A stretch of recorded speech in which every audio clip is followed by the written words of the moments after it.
Good evening and welcome to the Rutherford County March Public Safety Meeting.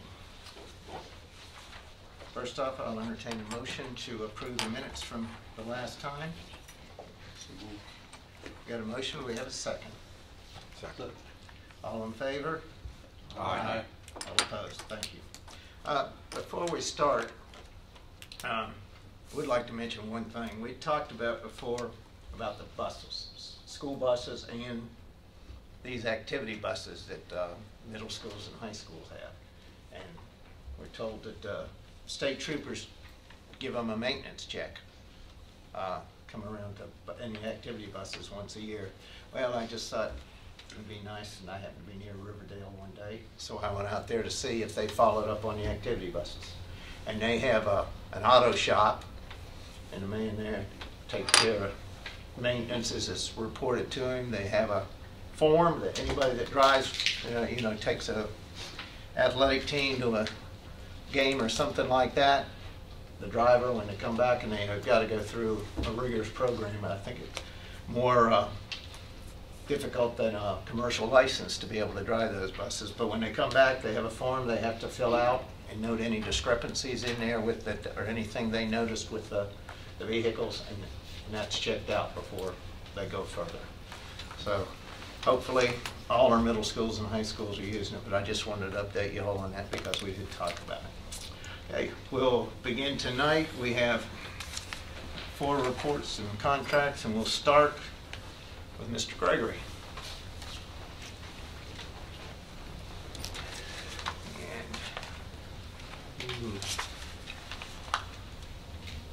You've got a budget amendment. Yeah. Does anyone have any questions, Mr. Gregory, about his reports, bike reports? Just take a minute to look at them. Also, he put us a vehicle list there because if you remember last time, we requested it after there was a vehicle in his budget request.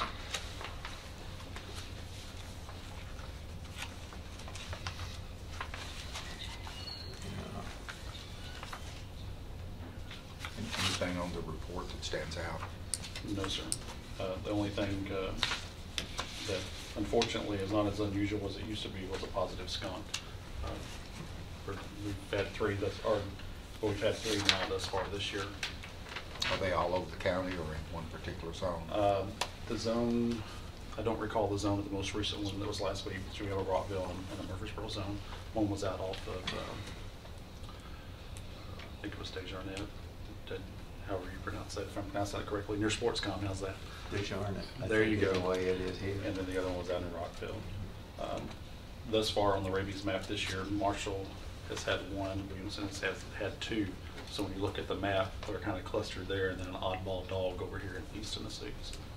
You getting many calls from our schools or anything about those type of activity? Not that many, okay. No, sir. Kind of scary when you mix something like that with a bunch of kids out yes, playing. so we're responding to the calls at the schools.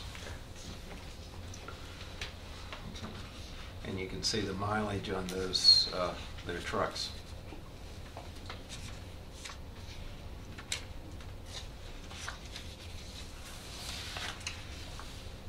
So after you've looked over the reports and the vehicle report, I'll entertain a motion.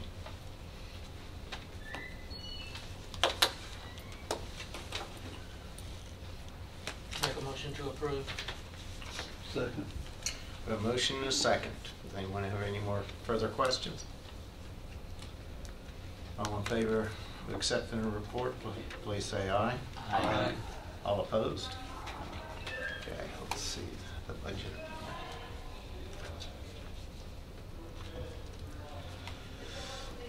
Okay, want to explain? Back in 2012, I believe it was October 2012, we received monies from PetSmart for our CatSnip and our PetSnip grant. That grant was supposed to have ended some time ago. PetSmart never asked for their money back, and we just kept plugging away. So they're to the point to where they want to go ahead and completely close that grant out. We had set aside monies in reserve, that $22,750, which was left from the grant. We're asking for that money to go back into line 413, which is drugs and medical supplies. We'll pay back PetSmart. They are owed around $19,000 back out of that. And then the other money will sit there. That's the expenses that we've had for surgeries thus far this year. By closing this out, it also opens up the opportunity for us to apply for additional grants, one of which we're working on now. That's through Rescue Wagon. So it's a pretty much a guaranteed grant for some cats. But it's time that this one goes in. It's kind of been around our neck for some time. We need to finish it up.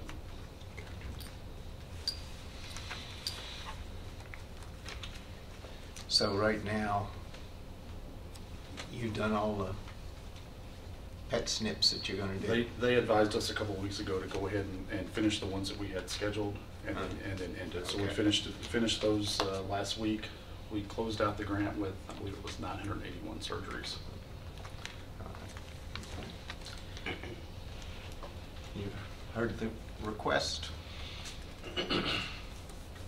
Entertain a motion. So moved. Second. We got a motion and a second. Any further discussion, questions? All in favor? Roll. Aye. Roll call, Money. Thank you. Commissioner Gurley, Yes. Commissioner Nipper, Yes. Commissioner Piercy, Yes. Commissioner Phillips, Aye. Commissioner Reed, Yes. Commissioner Serena, Yes. Commissioner Schaefer. Yes. Thank you, sir. Thank you all. Have a good evening. Thank you. Okay. And we've got the EMA report. We'll look at it. And,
I'll make a motion, we accept the report. and a motion and a second. All in favor signify by saying aye. Aye.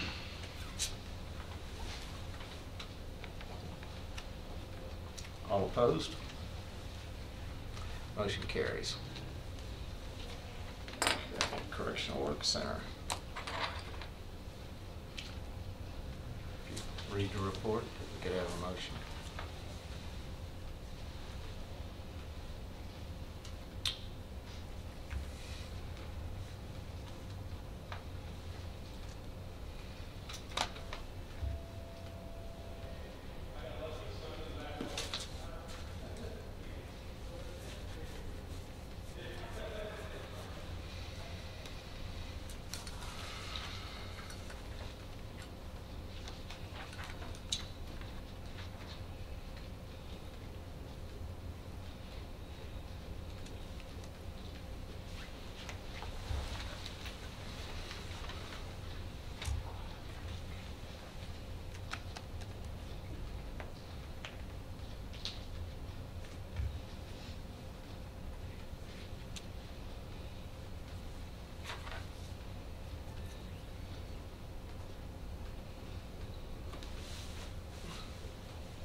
appears that headcount had gone down considerably since the first of the year in January and February, but after the sheriff and the mayor got together, it's back up to where it needs to be.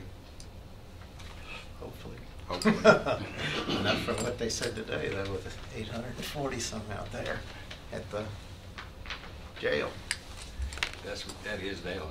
And we are up about 40 plus. Okay. All right. Okay. Move to approve the report, Mr. Chairman. Second. A motion and a second. All in favor signify by saying aye. Aye. All opposed? Motion carries. OSHA.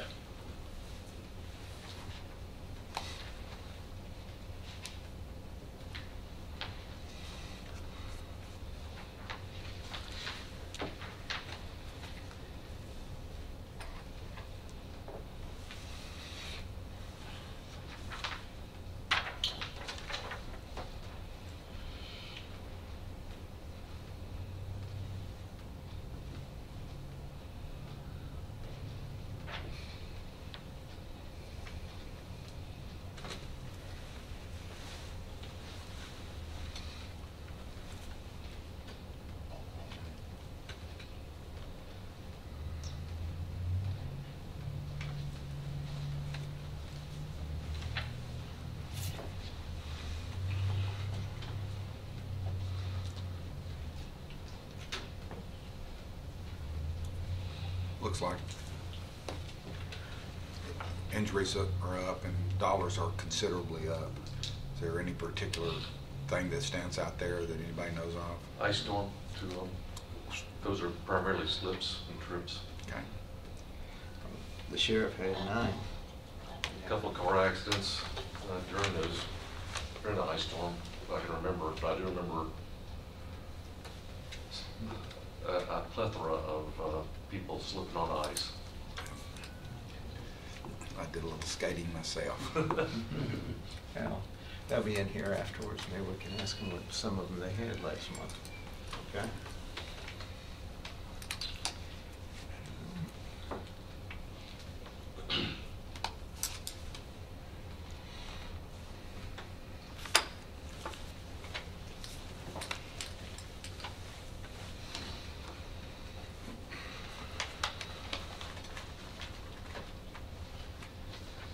I make the motion to approve the report if everybody's finished.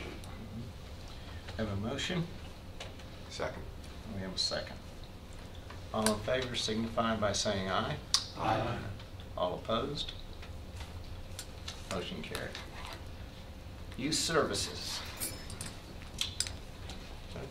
We don't see you too often. That one's you. Okay. And you've got 2 contracts with the state of Tennessee? I do. I have 2, they're usually annual contracts. This year they are actually for a 3-year period. Both of these grants are pass-through dollars for the county. One is for the Teen Learning Center and the other is for Teen Tracks Intensive Probation Services. And there's nothing. No county match or anything. anything. Same as they were last year, except they're 3 years. Yes. Okay. We all wanted to look over those that aren't familiar, but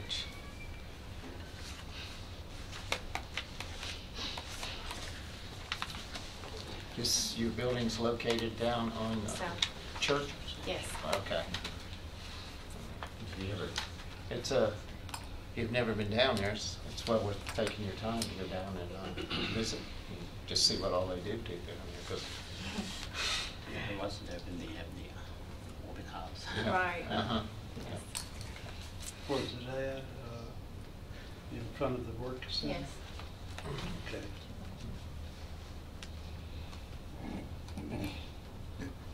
No increase in salaries and benefits the first 2 years, and then the 3rd year a slight increase On the contract? on the grant.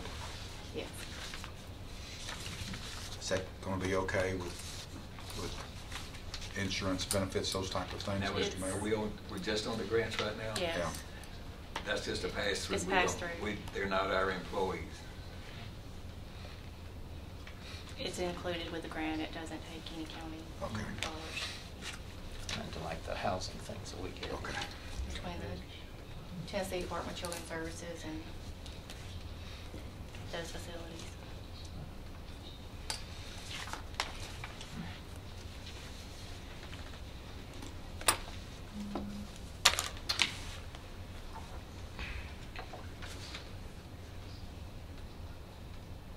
Looked at it, do we have a motion? I make a motion to approve. In a second. Any further discussion or questions? Call the roll, please. Commissioner Gurley? Yes. Commissioner Nipper? Yes. Commissioner Piercy? Yes. Commissioner Phillips? Aye. Commissioner Reed? Yes. Commissioner Sereno? Yes. Commissioner Schaefer? Yes. So Thank our you very budget on there as well. Yes, he's not or finished, Steve. Our budget. Oh, Do you have any copies? I noticed her budget has not been loaded, so you can, I didn't do this, or Vicki didn't. well, I usually don't attend this So you meeting just for have my one- budget, so you just have one I didn't copy? know. no, but you just go through budget, I go don't through you? budget I think normally. is where it is. Oh, you don't? And it just No, happened. I just Mine. brought one just in case, because I saw it on the, I usually don't. Okay. All right. I'm gonna see you Okay. probably in May. Yeah. Doesn't matter. Thank you. Okay. Mr. King, drug court.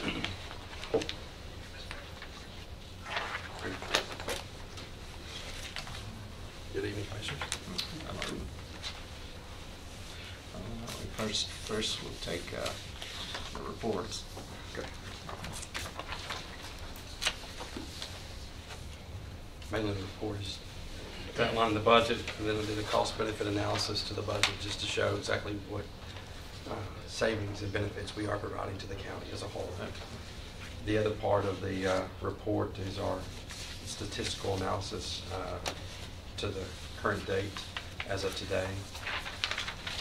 So currently in both programs, we have right at 57 currently active. We have terminated 4, and then we have 4 others that are in long-term treatment.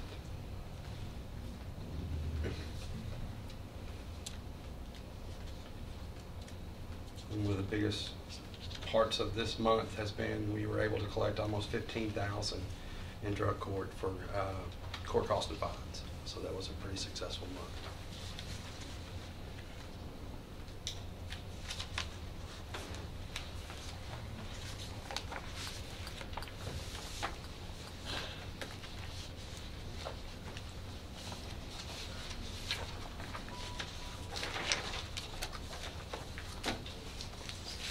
With respect to the Veterans Court, we have received the full support from the County Commission to start our pilot program. Our next scheduled meeting for all of the staff to be involved is April 1st. So we'll try to get everything nailed down, have a date for the court to start operating, hopefully in the next few months.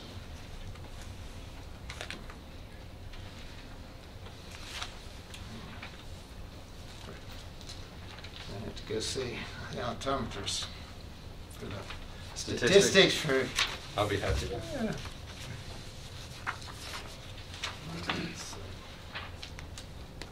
Can react because well, it's in the same order, so I can. Currently have 36 participants in drug court. The majority of those have just are in our first phase of our treatment program. The main drug of choice amongst all those participants at this point is prescription medication. That appears to be our highest percentage of abused drugs. Our counseling sessions have gone up in attendance, so which is a positive thing. We had a lot more positive drug screens this past month.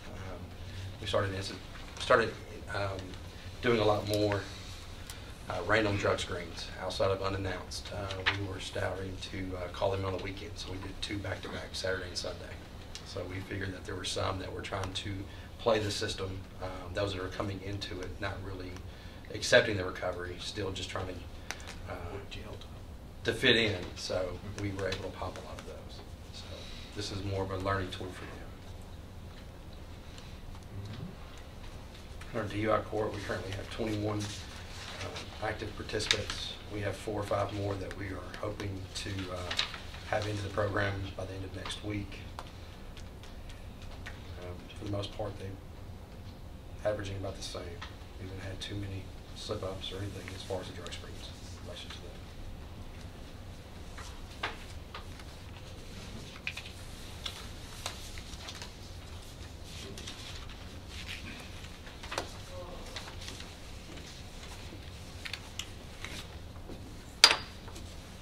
I move to approve the report. We have a motion, do we have a second? All in favor, signify by saying aye. Aye. All opposed. I'm just trying to decide, why don't we go over the budget, and then we can look at your cost benefit as to, is that the best way, or should we do it the other way? That's fine. Okay. However you'd like to Yeah. proceed. Do it that way when we look at it. I think the first time we've ever had a cost benefit analysis.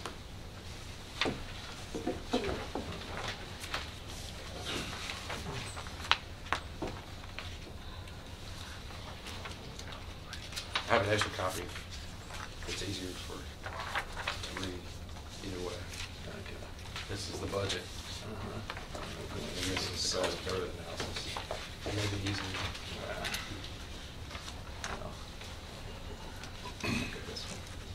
Looks like the bottom line is a $10,000 increase. Yes, sir, and the majority of that is due to the one-step cost.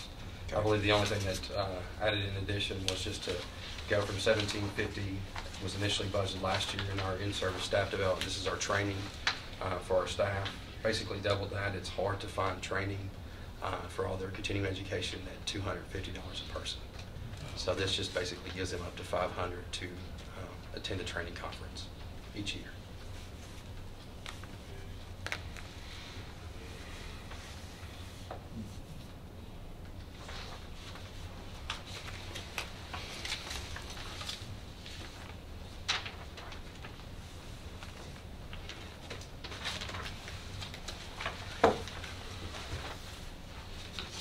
And this is all covered by fees and grants? A majority of it, 420 of the 498 at this point is all covered by fees and grants. And that's going on with conservative at the fees. We are still working with the clerk's office to collect from this year's. So we're a little behind as far as our projections. I took those numbers based on collections from 2013.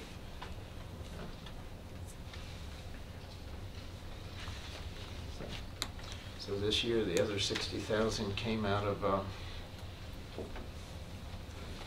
county general? Yes, sir. So it looks like right about 80,000 this year.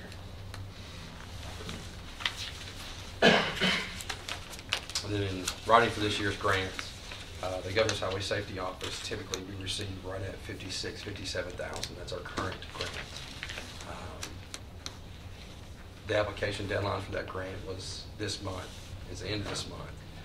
In that, I've asked for $103,000 to help cover some of those costs. We won't know the approval of that until sometime in the fall of this year. But we have basically doubled it to ask for additional monies.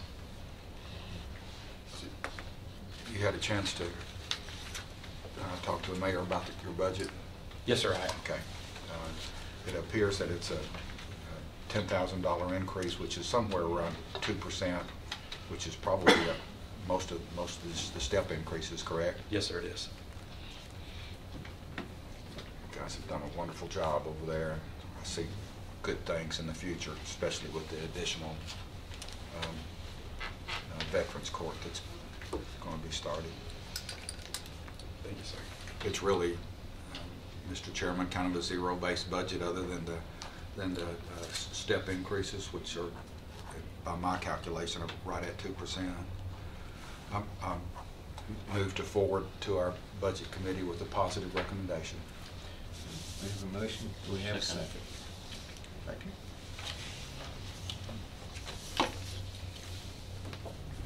We call call the roll last week, or we just say? ask Some for- people do roll calls, some people do What did we do last month? Probably roll call. Okay, well, let's do it again so nobody can say we're showing favoritism.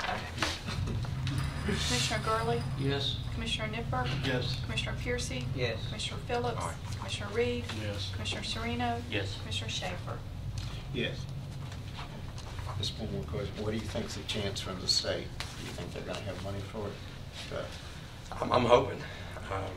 Anytime I can find any extra money or anything else, I'm all open for any ideas. You'll be back before budget, so. Yes, sir. hopefully- So hopefully I'll I'll know say something positive. for something more everybody. positive. Yes, sir. Okay. And then the cost benefit analysis, and that's kind of what we're going next to. Mm-hmm. This is just to show you an idea of when we talk about taxpayer funding and what do you actually get for the dollars that are being spent.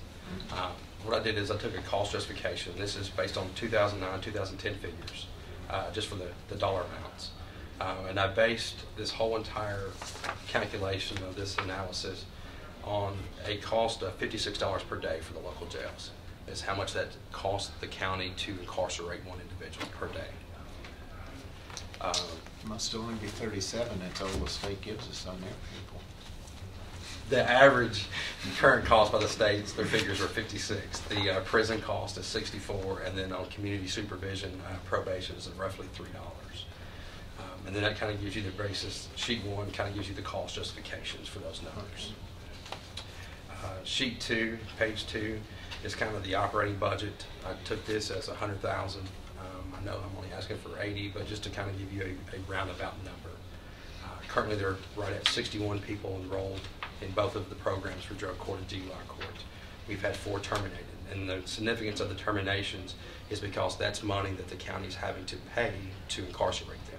If they're no longer in our program, they have to go back into the county or the state prison. So that's money that's negative against this analysis.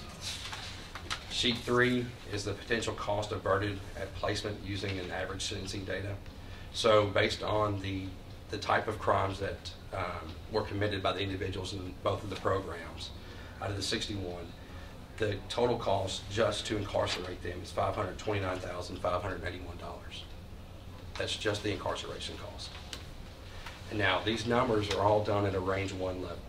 And what I mean by range 1 is as individuals go into our criminal justice system, our range 1 is like your first-time offenders, those that have seldom run into the law or have seldom convictions. Most of the individuals that we treat are range 2 or range 3 offenders, meaning that they will serve a significant amount more time. But I did this conservatively just to give it the benefit of the doubt. If this was a first-time person getting in trouble, they came into our program, this is how much at a minimum would cost the county. And so that was right at $530,000 just to incarcerate them. Sheet 4 is the averted cost due to ineffectiveness, meaning that we were not able to successfully rehabilitate the individual or help them through the recovery. As a result, they are having to go back to jail, so that has a negative impact on this analysis of right at $30,000. Sheet 5 is the averted cost due to the program's use of jail. So basically, if anyone fails a drug screen or they miss a class or a counseling session, things like that, we will sanction them by putting them in jail. So from the years total, in the last basically 14 months, we have incarcerated our participants 307 times, 307 days. So that's a negative impact on this analysis of an additional $17,192. Sheet 6 is to show the annual wages as well as potential added benefits of the program. So we have 4 that are part-time employees. The basis of the average at $7.25 an hour, roughly 20 hours a week. That calculates to $30,000 increase for a positive benefit to the community. We have 53 that have a full-time job or at least 32 hours or more. That's a $640,000 benefit back. We've had 3 drug-free babies born. In order for the hospital to care for a child that is born drug-dependent, it costs the hospital on average $250,000 per child. So while the county may not be paying that cost, if they were in jail they might, but if they're reverted out, the taxpayers and everyone in that insurance system is having to pay that $250,000 cost. I mean, the hospital's just not going to eat it. So they're going to have to push that cost off to others.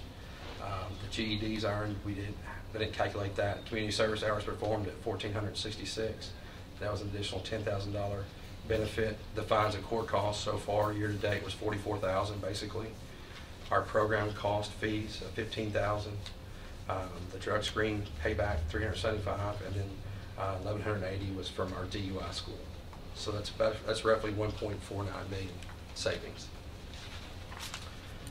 Sheet 9 is recidivism. That's the 4 that we lost. That's a $31,000 negative impact. And the last 2 pages, the last page, the second to last page is our cost benefit recap. Basically at $100,000, if I'm asking that from the commission, with the averted costs of the recidivism, jail placement for sanctions, and then the 4 that we lost, that's roughly $146,000 that I'm asking from the county. The benefit to that is a little over $2 million. It's almost a 13-to-1 benefit relation. So the last is the cost benefit recap with the recidivism reduction and everything else. So once you add everything in together, it's about 11-to-1 savings.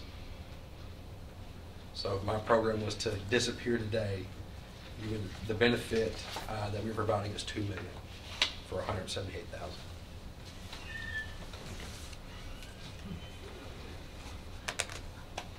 And if we took away just the drug-free babies and everything else, that's still almost a 6-to-1 savings. So the program works. It beats just them sitting in jail, not learning how to deal with anything or to stop anything, or to try to keep them from basically just continuing down the same spiral. Thank you. Interesting. That's the same thing that's done with new companies wanting to come in. Let's see. Thank you. Do you have any further questions for Mr. King? I'd just like to say a very impressive report. Thank you, sir. Do you ever, any that graduate, do they ever come back through? They're not allowed to come back through. If they receive an additional charge after they leave our program, that's taken as a negative impact on us, and they're never allowed to come back into our program. It's normally a one-time, one deal. The DUI for recidivism, for the 7 years that the DUI court has been in operation, we have 11% recidivism rate in DUI. It's maybe 50, 55 in drug court. It's a little bit harder. Yeah. But we're very proud of the DUI numbers. Okay. All right, good. Thank you. Yes.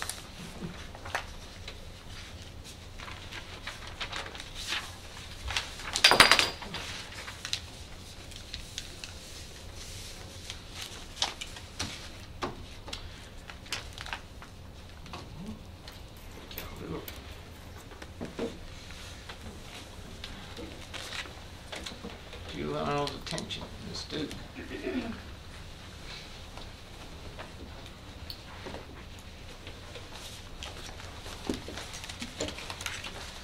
Good evening. I have several things tonight. We can start with our monthly report. You'll have February in front of you. On the first page of that yearly activity report, I don't think that there's anything much of interest. Excuse me, if I had to pick anything, it would be that Perry County is still in the process of making payments. Just as a reminder, it's a very small county. They have paid their bill down a little more than half, and we expect to be getting their final check from them this month. The second page is going to be our programming report, just a overview of all the programs that are offered at the Juvenile Detention Center. Pet Partners is still one of our most enjoyed programs. Kids love it when the animals come in. And on all of these reports, I'll happily answer any questions that you have. What's the age? The youngest, say you have right now, and the oldest? Probably the youngest right now is going to be 13. The youngest ever has been 8. And then it goes to 18. We have an 18-year-old in right now. Third page is going to be our statistics for our sexually transmitted disease testing that we do. You can see that we tested 47 kids this month, and we had a 9% positive percentage, mostly for chlamydia. Page 4 is going to be the rap sheet. It just totals up who are our frequent flyer customers, with the Sheriff's Department coming in number 1 again this month, and what charges that these agencies are charging young people with. And that's the last page of my monthly report.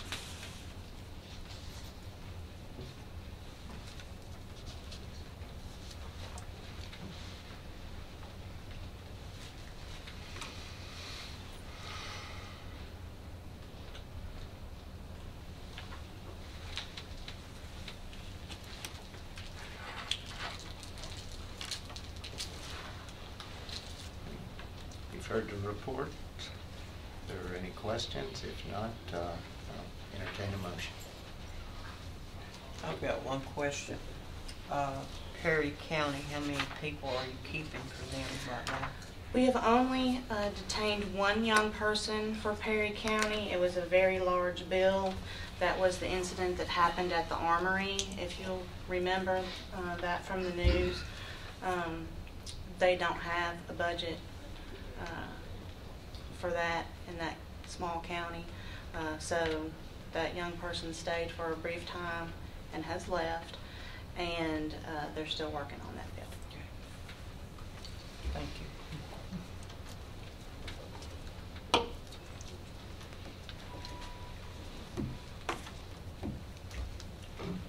I make the motion to approve a report. Second. We have a motion and a second. All in favor signify by saying aye. Aye. All opposed? Motion carries. What's that?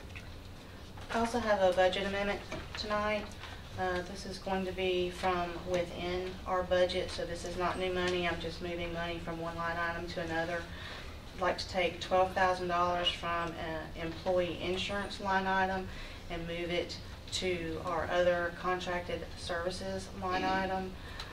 And that is going to help us hopefully get through the remainder of the year for our food. This is our ABL contract, and it's usually based on population. This year we have the added requirement from a mandate to require or to provide a snack in the evening, and that kind of pushed us over. ABL. That is the food service company that contract with the workhouse and the juvenile detention center use.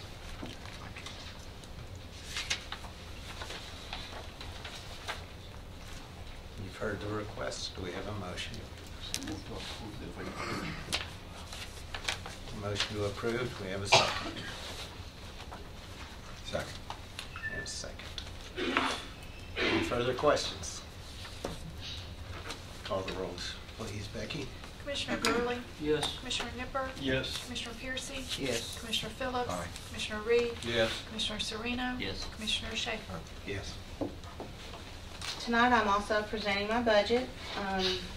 The short version is it's a 4% increase over last year, which is slightly more than $80,000 increase. Part of that is going to be for our personnel line items, but there are some slight increases in some of my other line items. And I will, as always, answer any questions that you may have.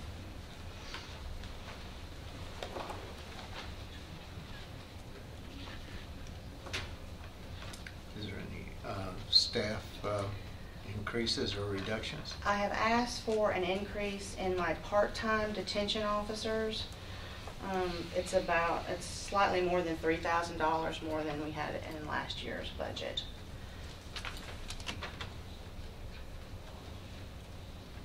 I did ask for, just to kind of hit those highlights, since we moved this money for ABL just now. I've been asked for an increase in that line item for this coming year to cover the shortage we have this year. And it also involves a couple of new security cameras, and I am asking for more in a supply and materials line item, just because we've now been at the new facility long enough that several of our large ticket items that add up are needing to be replaced, like all of our mattresses, which are actually more expensive than you might think. And it's time to replace our uniforms and items like that.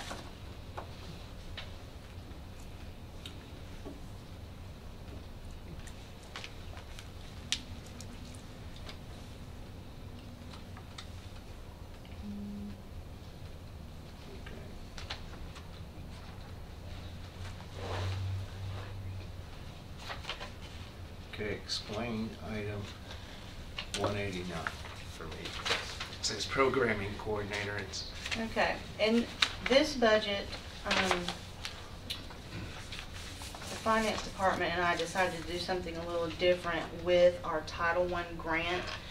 In years gone by, we have amended my budget upon receipt of the grant money. This year, we're going to go ahead and show it where it's going to be in those line items.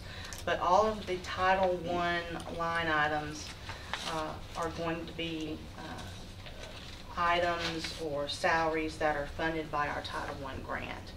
And it's not something that you're used to seeing in my budget presentation, but that would eventually get there once it was amended, yes.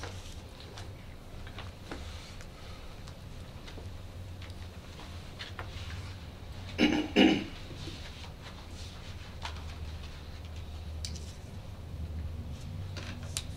it's federal monies. It is. No, excuse me, that's state, that's a state State. grant, sorry.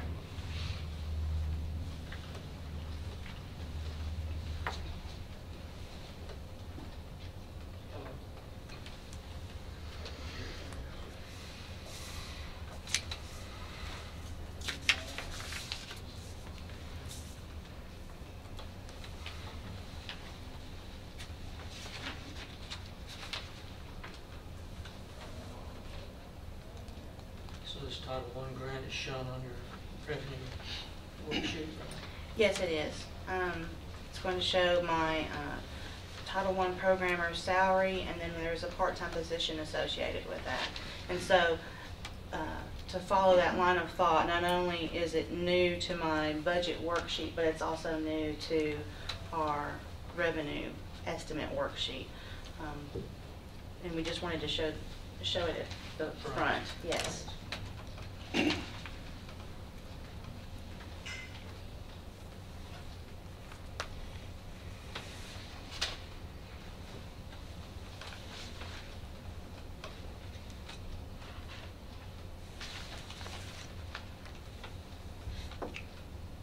Any further questions for Ms. Duke? If not, I will entertain a motion. I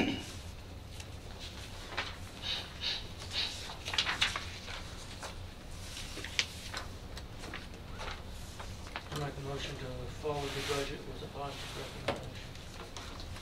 Second. Motion is second. Call the roll, please. Any further questions? Call the roll, please. Commissioner Gurley? Yes. Commissioner Nipper? Yes. Commissioner Piercy? Yes. Commissioner Phillips? Aye. Commissioner Reed? Yes. Commissioner Sereno? Yes. Commissioner Schaefer? Yes. Thank you. very much. Thank you.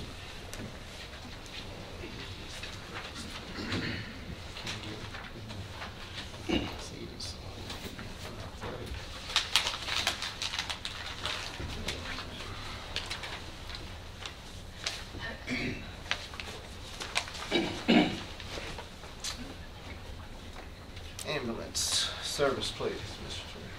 Chair. I've got compadre. Takes three of us to replace Mr. Nolan. We have our budget also in our report, and I also have a budget amendment. So, starting at the first page, the only thing really notable there is that since 2012-13 fiscal, we've gone up about 20% on the run volume in that length of time. So everything else is running really well. In fact, we've gone up for this period last year on our collections to 67%. And nothing really big on the mileages, on the annual. Well, the mileages obviously are large, but nothing notable. Same thing with the unit calls. If you have any questions, I'll be happy to entertain those. Okay. The next page is our in-service training, and some of the events that we've covered in either our special REACT team or our special operations unit.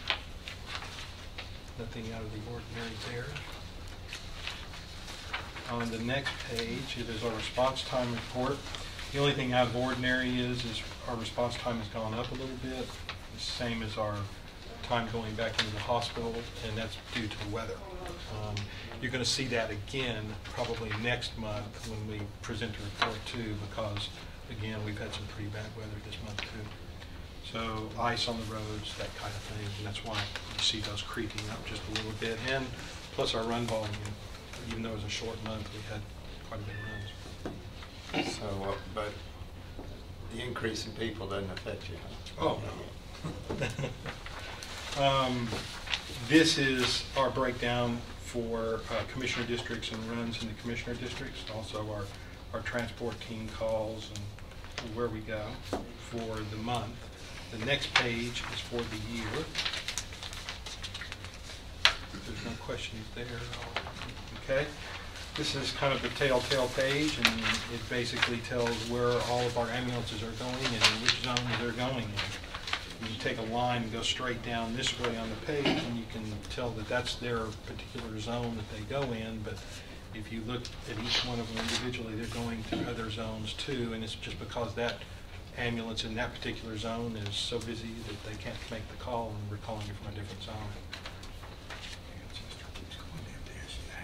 Absolutely. How much will that be relieved when we get things finished up there? I don't know. It's hard to say. It's hard to say. I mean, we're going to have some relief for that MTSU zone for sure.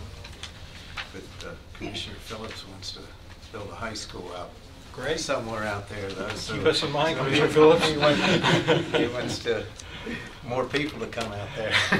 So that's the trend, and it has been that way for quite some time. Manchester's spending more time at MTSU than the MTSU district is. But exactly. And it's because the MTSU is on the call from the MTSU zone. So, and that's the end of the report. Okay. You've heard the report. Any further questions? Got one.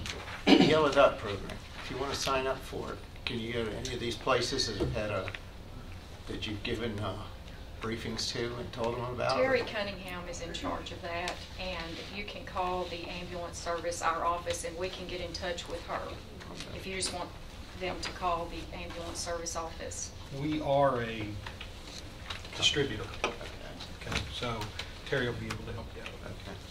Terry's in charge.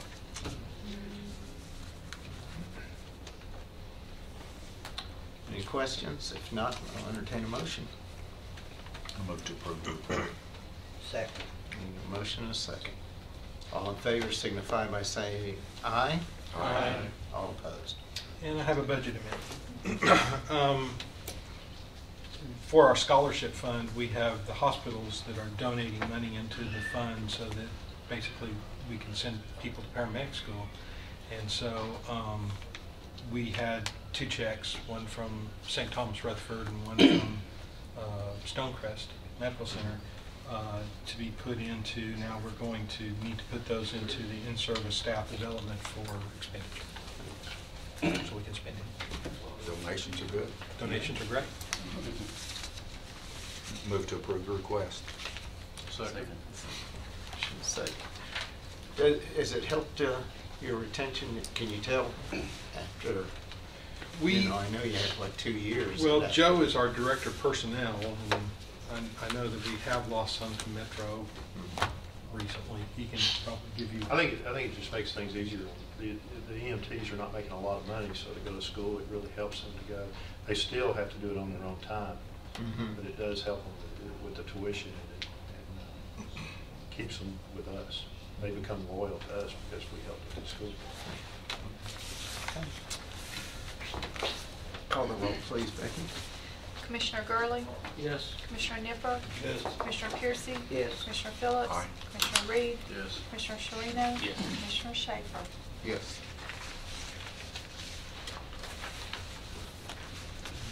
Okay.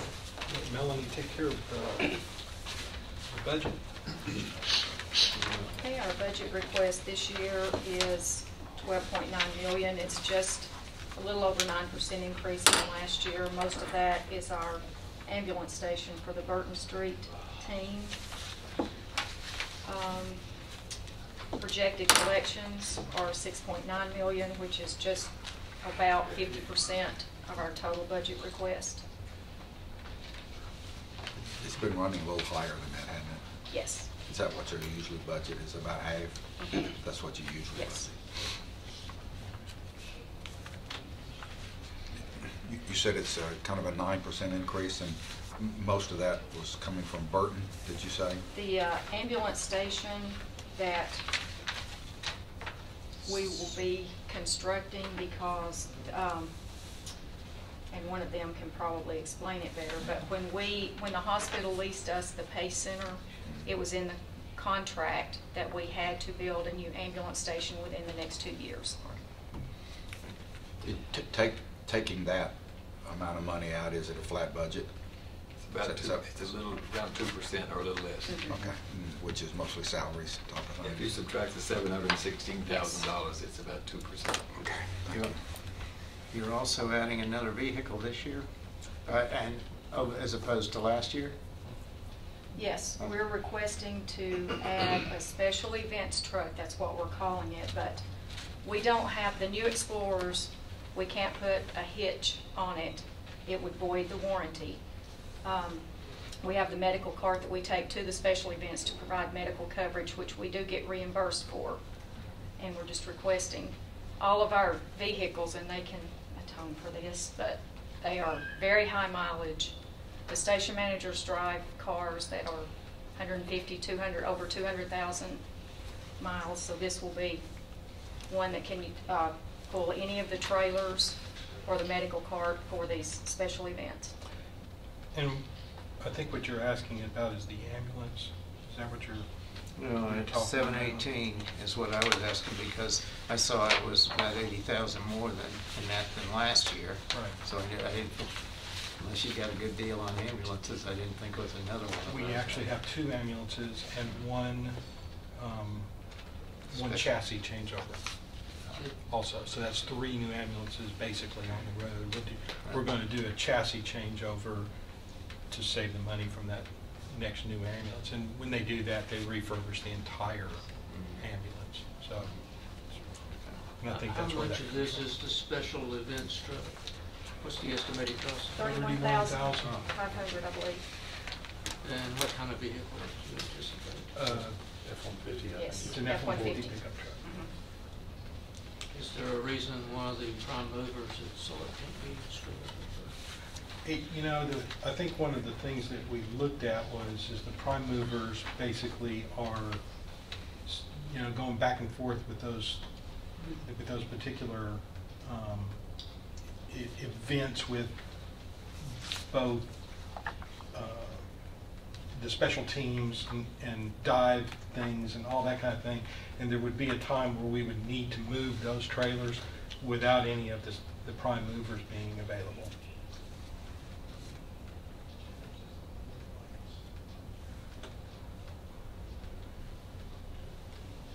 I know we have at least 3 prime movers there. I don't even know.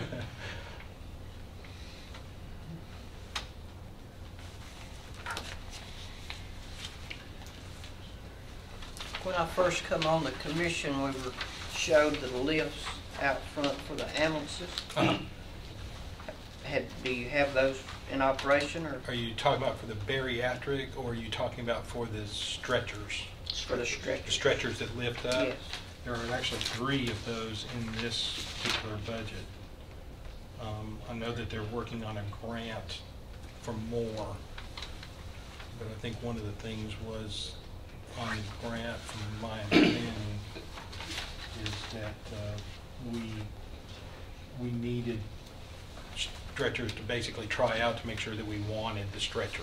And, it's a little bit heavier. And you're getting a new ambulance in this budget? 2 new ambulances and a new chassis. Are the new ambulances coming with the lifts installed? No, and there's no lifts. It's the stretcher itself that moves up and down. Okay. And so you buy that separate? We have to buy the stretcher separately. It doesn't come with the ambulance bid. We also have to buy monitors separately. You know, those kinds of things. That request for the power stretchers, I think is what we're calling those things. Will that take care of all of them in this budget? Or are we taking care of them a step or two at a time? Yeah. Step or two at a time. This includes 3 for the 2 new Okay. ambulances and the remount. And we're hoping to get a grant to do the rest. Okay. I hope you do too. Yeah, personally, I would rather see you getting all those stretchers into existence and in use than a special events truck in this budget, because that, to me, cuts down on the EMTs and paramedics' stress, and OJI, and makes life easier for the majority of the people out there. It's just my comment. We don't have any power stretchers now, is that correct? I think we have 1 for the transport team. Okay, so how many do we need with the new ambulances? Well, how many would it take to take care of all the active ambulances? 14. 14, so we'd have to have 11 more than we've got in this budget. Okay. We can take that under advisement, Mr. Gurley, with Mr. Nunley about the truck. There's about two more power stretchers we could buy there in that same money. All right, and we may need spares, because once the trucks are configured to handle that stretcher, you won't be able to just put another one in. Yeah, but the heck of it is if we can get a grant. Yeah, we don't know yet about the grant, but we might can get that. How long ago did we put in for that, though? It was several months, wasn't it? I don't remember. I don't recall The that. time I was going through it, and all. I know that Brian Gaither, I think, came to you and asked permission to get the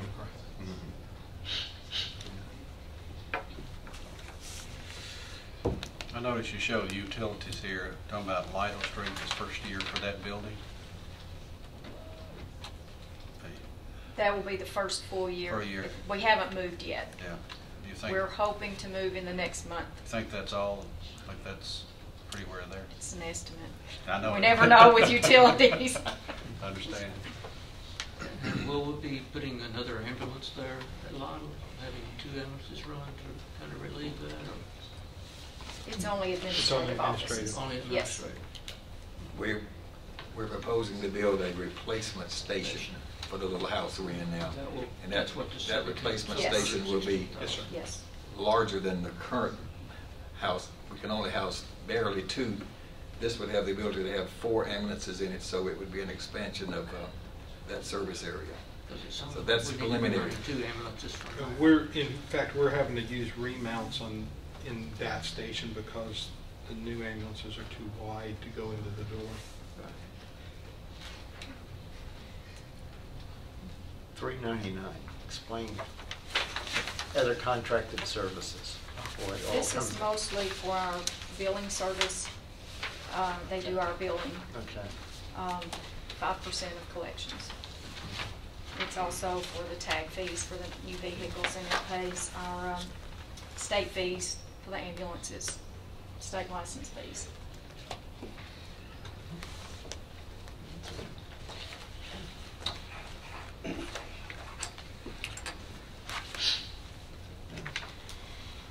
further questions? Any comments, deletions? If, Most of the increase, most all of the increase except for step raises and step increases is for a new updated facility building Yes. and bringing that online. And we've been knowing that that's been coming and needed. And I move that we forward the budget with a positive recommendation.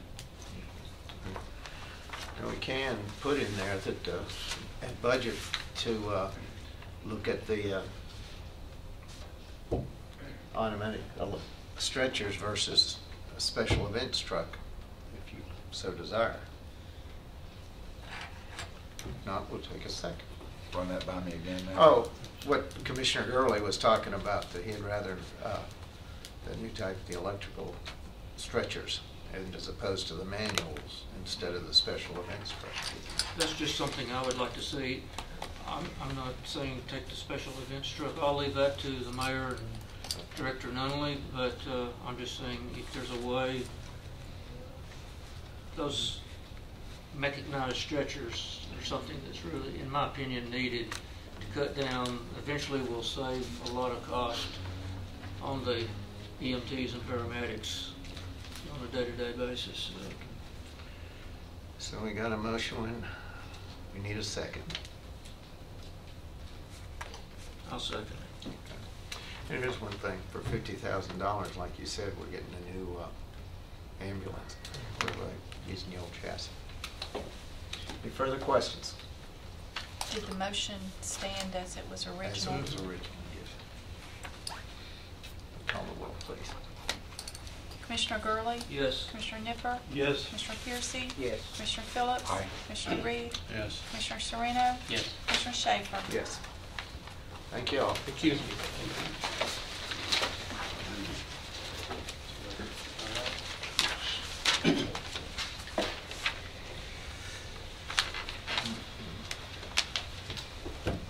Mr. Farr. Who is been waiting?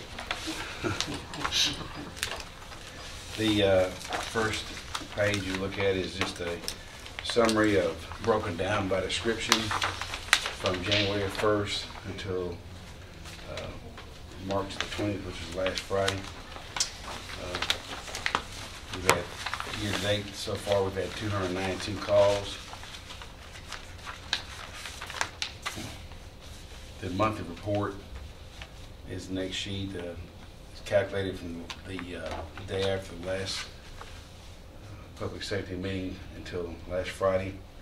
We've had this month 94 calls. A lot of stuff weather related. Yeah, we had quite a few calls, trees down, power lines down, and of course we would go out and clear those trees, cut the trees up, and move them out of the roadway. There's power lines down. A lot of times it was cable or telephone, and this was not only us, but most of the volunteer departments spent during the ice and snow. A lot of them were out clearing roads and stuff, and the highway department has done a good job doing that, but a lot of times it overtaxes them, so they utilize the fire departments to go out and help clear those roads and keep them open. I went through Cumberland County here a month or so ago, and we didn't have anything compared to what they had. It's a mess up there. A lot of mess. Next sheet is the MVA report. We had a total of 37 MVAs with average response time of 9.7 minutes. As you can see in the column right beside the response time, we've had several pretty serious calls that we've dealt with. The second sheet I've added on there because we have a lot of new commissioners to kind of show them Rescue 7, 15, 17, 21, where those rescues are actually located at, give you an idea of where they're coming from.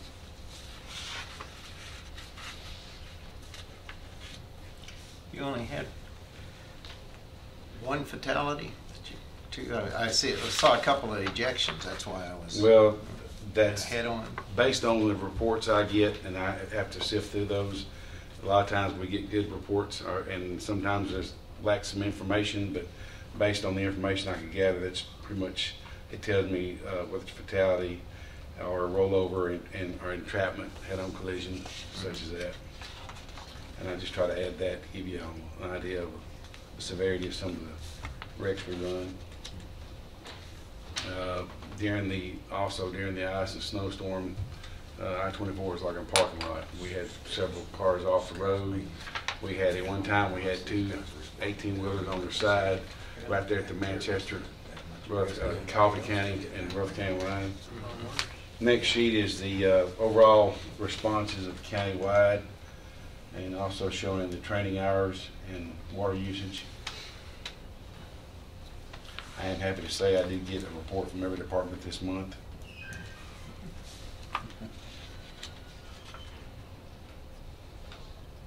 And then the last sheet is the structure fires damage that will require pulling a permit from codes. And then listed under them are the departments. Also, if you'll notice, Commissioner Phillips, I added the names out beside those on the where it shows the total runs. We had district numbers, and I added the names instead of the district numbers. Kidrell, Walt Hill, Lascassas, and all that. For you. That way you can kind of get a better look at that. I was noticing the training hours that we had in our different departments. That's a lot of good numbers there.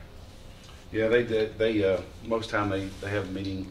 Most of them have meetings once or twice a month. Some of them meet every week, and they spend that time training and practicing on different techniques. And noticed Midland and Foster had 238 hours there. That's a good number. It's a high number.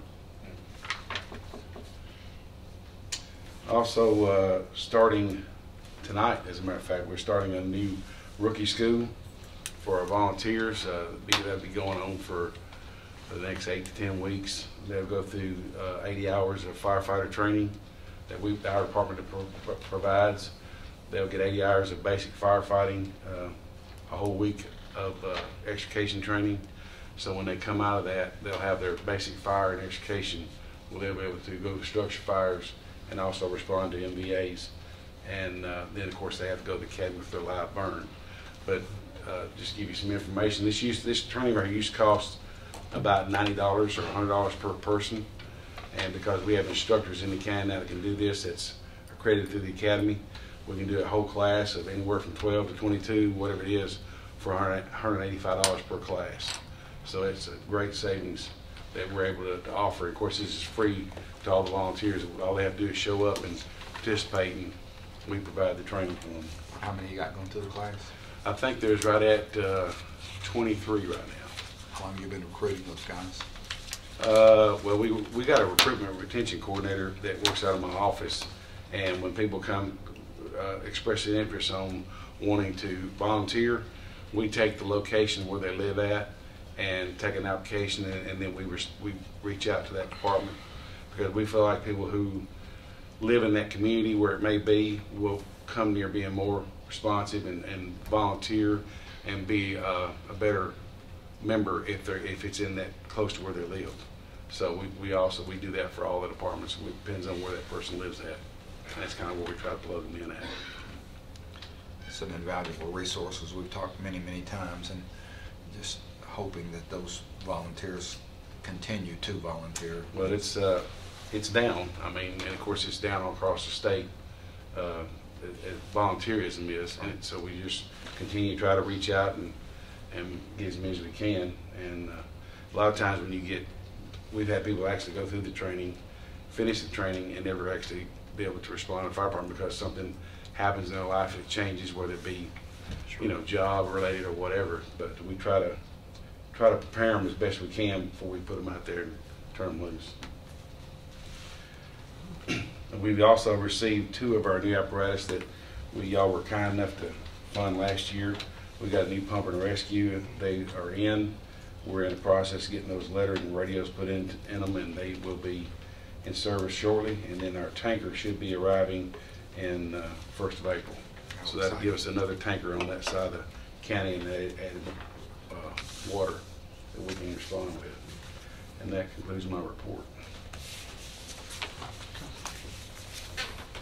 Chief Farley, for those at home, I mean, I've seen on here you had some unauthorized burning. For those at home, do you still need a burn permit? Burn permit? You need a burn permit till March 15th. March 15th. And also, you cannot burn anything but just natural vegetation that is cut on your property. Okay. So in other words, if the good Lord didn't make it, you cannot burn it. Okay. Okay. So That's When's May the 15th. cutoff? May 15th. May 15th, May yes, 15th? thank you. Okay. Yeah, it's May 15th, Now- I'm sorry. Now, You for got those, information up here.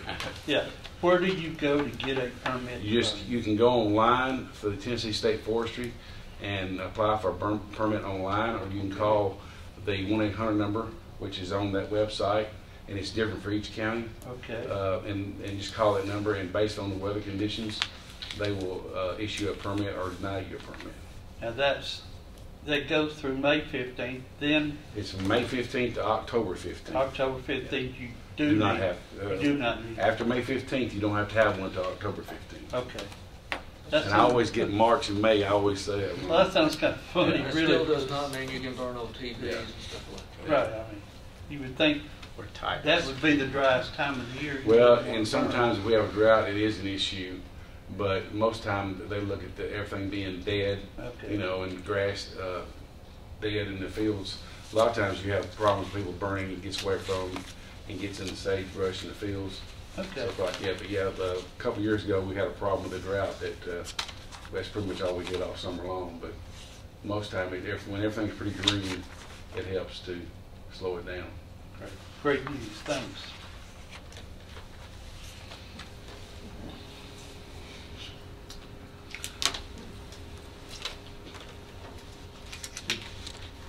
Move to approve the report. Yes, sir. We have a motion, we have a second. Second. Any further questions? All in favor of approving the report, signify by saying aye. Aye. All opposed? All right. Now, we've got a budget.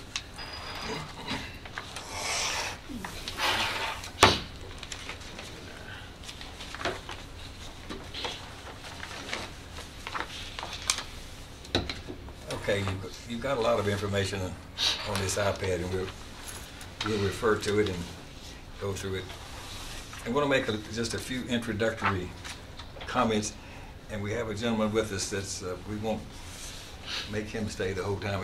If you would consent, we'll let Mr. Mike Gentry, who is with Miller, Lowry, Beach, and Gentry, come on up here. So I'll have just a few opening comments, and then we're going to ask him to give us a view from an insurance company's perspective on the importance of fire safety and service, et cetera. So ISO ratings. ISO ratings and insurance costs, et cetera. Good evening, Commissioners. All right. Thank you for coming, and thank you for staying the course with us here. And you happen to be last on the agenda, more or less, but anyway, thank you anyway. That's all right. Chief Farley wanted me to come by and just to explain the importance of the ISO ratings. And as an independent that's written insurance in Rutherford County for 35 years, just wanted to give you some knowledge on how important it is. On the ISO protection classes, it's a 1 through 10. And 1 is the best and 10 is the worst. We have some pockets in our county that we've had talked with Chief Farley about that are still a 9 and 10. And we'd like to get these down just a little. Let me give you, for example, a subdivision that Chief Farley got handled. Out Highway 96, Royal Glen subdivision. When we lost our when Rutherford County lost their lease on the fire department on Highway 96, that subdivision went from a PC 6 to a PC 9. And now these customers, homeowners insurance rates went up over $1,000 on top of what they're already paying. So these were significant increases. It was not uncommon for a customer to pay $2,000 to $3,000 a year just for homeowners insurance. So we blew Chief Farley's phone off the wall there for about a week or two, And he contacted ISO, got the fire department redesigned, and this went back to a PC6. It's actually 5. It's a 5 now. It was a 6, and then he went one step further and got it to a 5. So these customers went up $1,000, went up to about $2,000. Now it brought it down to about 50%, which was real big in our area. We got a lot of customers that were satisfied because not only were I blowing Chief Farley's phone off the wall, they were blowing mine too. So we'd like to get these pockets of 9 and 10s down. There's more companies that will not write a class 9 and 10 than those that will, because the insurance companies just don't want to write a 9 or 10 because the fire protection is not that great, especially a 10. We've probably got 10 companies in our office that write actively, but probably just 2 will even quote a 10. And they want to throw the rate so sky high, they hope you don't take it. So Chief Farley's trying to get the PCs down a little, and that's going to open up a whole new ballgame for the citizens of Rutherford County, and it's going to be a whole lot more competitive too. Right now, again, there's not that many companies that will write a 9 and 10. Let's see what else, Chief. There's a lot of components that get an insurance rate, but the major component is the ISO protection class. And even just going down one, going from Mr. Pettis's people in a 7/9, a 7 without hydrants, a 9, a 7 with hydrants, a 9 without. If he could just go down one PC or 2, it would be significant in $100, $200, $300 a year. So the protection classes are really important. Where Mr. Chanto's people in the city limits, they're at a 2, and they're paying city limit rate. He does have some pockets that are outside the city, and that part of the county too. We've had some conversation where they have some 10s out that way. But I just wanted, as an independent, to come let you know that it's important. We'd like to see no 9 and 10s in Rutherford County. I don't know if that can be achieved, but We're dropping down from a 9 to 5. What kind of savings on a $200,000 home? What kind of savings you talking about, Mike? A 9 to a 5, it's close to being half price. A 10 to even a 8 would be $300, $400, $500. But nobody wants to write a 10 due to insurance companies know that if that house were to catch on fire, there's a good chance of being total. And I don't know if you've ever experienced anybody with total fires, but they're not pleasant. Not like total out of car. Not many people are happy after it's all said and done. Larry, while you guys are talking, explain what affects that ISO rating. Well, when ISO comes in, they evaluate the water, 40% of its water availability. I think 10% of your communications, your 911, your automatic aid. You have to have training records showing your training. Every person in your department has to have a training record showing that they are training and that they are participating. And if you have people who are on the department that are not showing up for training, then that hurts your ISO rating. So it's important that these departments track their training, record their training. They'll come in and they'll say, okay, I want to see the last 3 or 4 fires that you've had. And it's fires in your district, where the department is. And we just did this a little less than 2 years ago. We went from 8 to 5 in our whole district. And they want to look at the fire calls, and the first thing to look at is how many people responded on that fire. And so that the availability of people that you can put on the scene has a great impact on, in essence, fire stations. Yeah. Okay.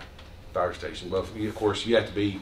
ISO requires that you can get a rating of a 9. You have to be within 5 miles of a station, and then of course a lot of it, if you're within 1,000 foot of a hydrant, that drops it down even more. So the 2 main things are fire protection, in essence, firefighters availability, and a certain mileage, and then water availability with fire hydrants. And one of the things that I would like to do is we start getting these tankers online. The ISO has a thing what they call a water shuttle. And if we can, and you have to, they set this up, and you respond, they time you, and you have to, it's kind of like a competition agility test more now than it is anything as far as time. You have to be able to start point A, go to point B, stop the truck, set up a drop tank, and be able to dump water in that tank and be pumping water, being able to pump 250 gallons a minute in less than 4 minutes. If you can do that and get approved of that, then if you got an ISO 5 or an ISO 6, that will give you that ISO anywhere in the county if you're within 5 miles of the station. So it kind of takes the hydrant out of it, because it shows that you can transport that water to that address and be pumping in less than 4 minutes, and have a guaranteed water source. So all those things go into effect your ISO rating. The key component, Commissioner Phillips, is the 5 miles or less. If it's over 5 miles, you're not going to get a better ISO rating. That's the key component.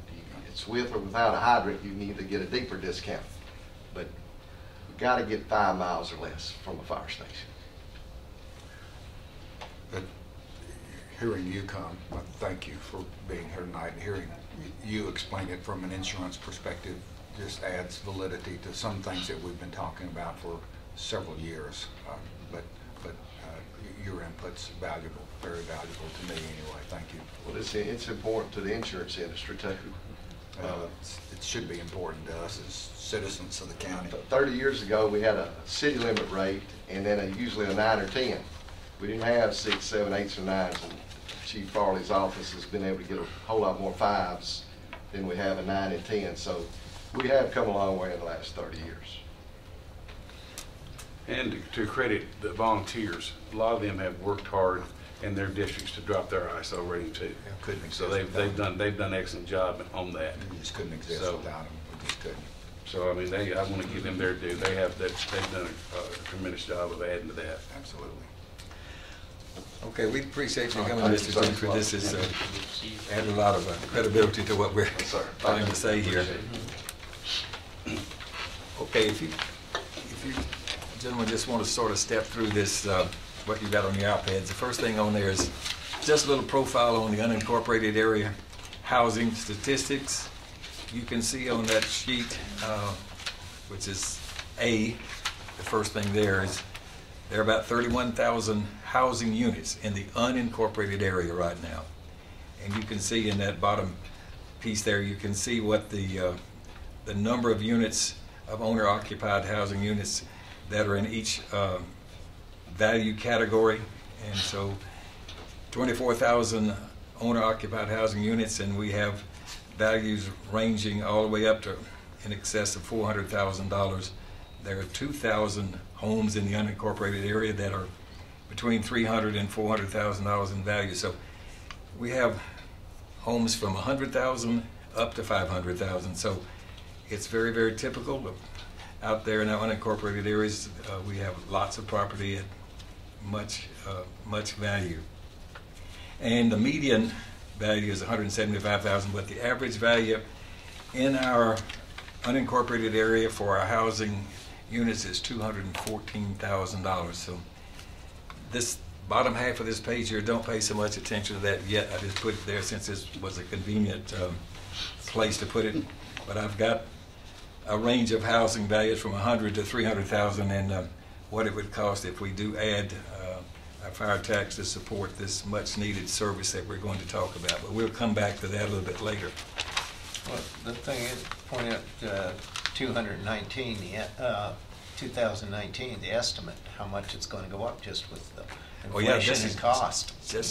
Just in 5 years, the number of homes, the housing units are going to go up 4,000 or so, and you were just looking at the average value is going up quite a bit from 259,000. Yeah. And all this while we're right here. I mean, if we're at now 31,000 housing units, somewhere between 20 and 25 years, they're telling us we're going to double in population. There's about 90,000 people out there, 93,000 according to this sheet of paper here. Twice that's going to be 180,000. Twice the number of units is 60,000. So the need for what we're talking about right here is just going to escalate at a very, very rapid pace. So I think what we're trying to do is communicate what we think is the much increasing need that we have and the responsibility that we have just to meet this service need that our residents and the unincorporated areas deserve. The second piece on your iPad just sort of reiterates what Mr.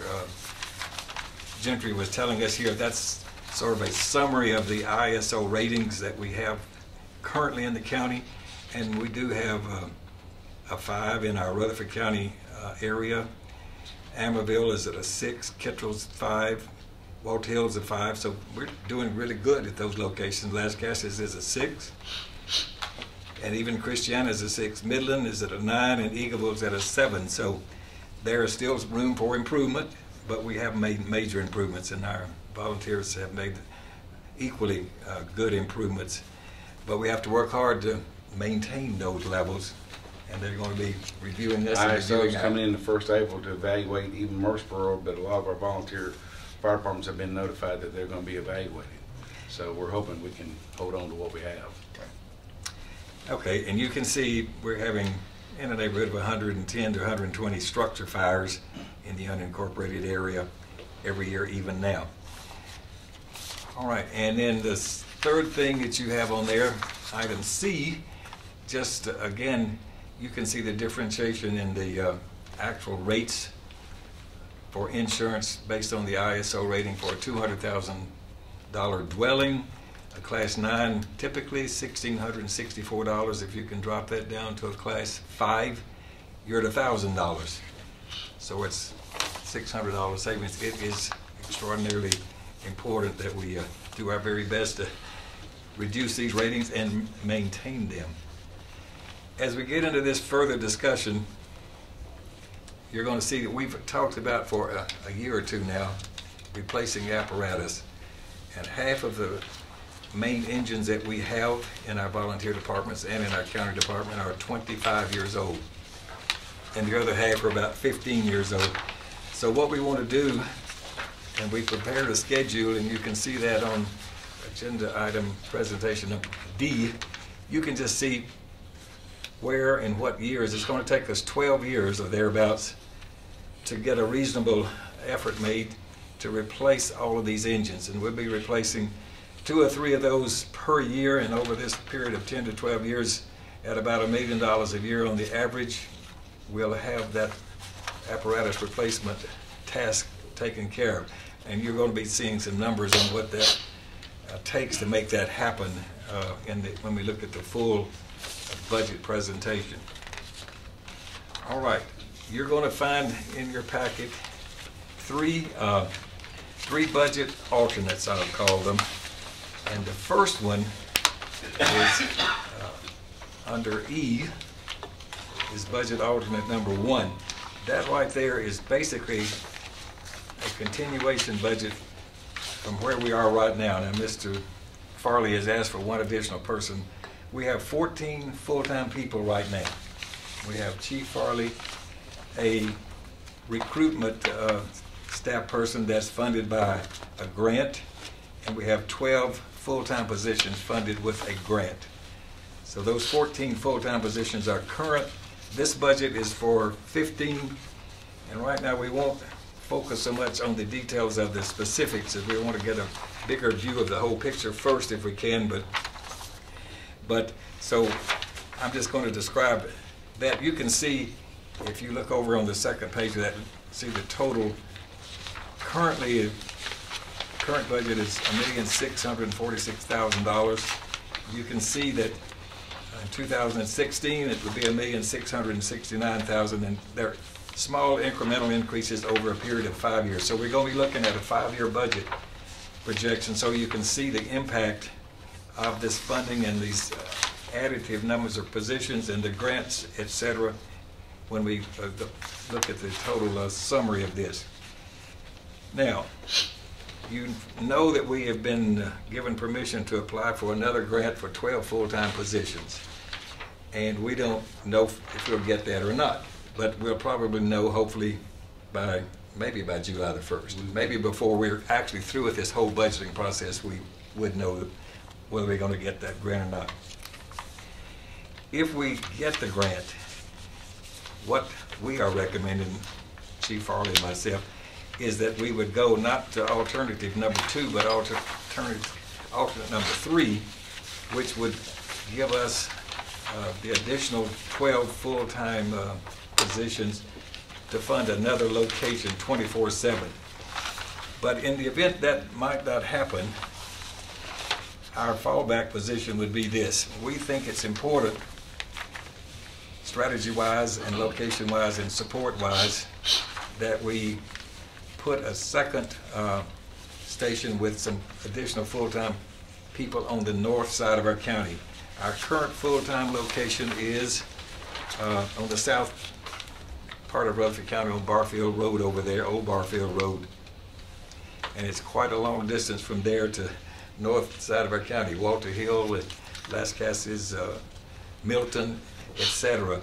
So if the funding doesn't come through on this grant application, alternate number 2 simply adds 4 more positions to what we currently have at our current full-time location at a station that we would likely like to consider using, maybe Walter Hill, if they agree with that, and I think they likely would, that we put 4 full-time positions there Monday through Friday, 10 hours each day. And that would give us the ability to respond during the daytime hours, which is a difficult time for our volunteers to actually respond as much as they do and are able to on the weekends and at night. So that's what alternate number 2 is. It's nothing different on that budget, except you'll notice that the totals have increased somewhat simply by the addition of those 4 people and the attendant benefits that would go with them. All right. And alternate number 3 is the current staffing pattern that he has, 14 people plus an additional 12 people. That would give us the ability to staff another station 24 hours a day, 7 days a week on our north side of our county. And you can look at the totals there and see that, again, it's just a reflection of the increased staff that it would take to fund those 12 additional people.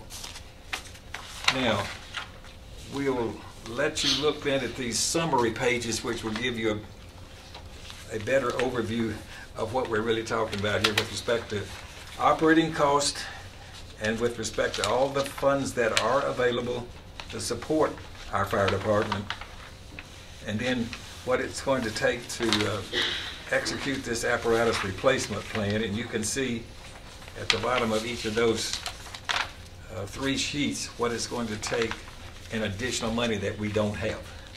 And so let me be sure that's on your iPads. Yes, it's on there in color so you can see this, and maybe you can read these small numbers. Okay, if you'll get to alternate number 1, and that is item H on your iPad. Can you see that okay, everyone? Is that readable? If not, I've got some hard copies if you need one.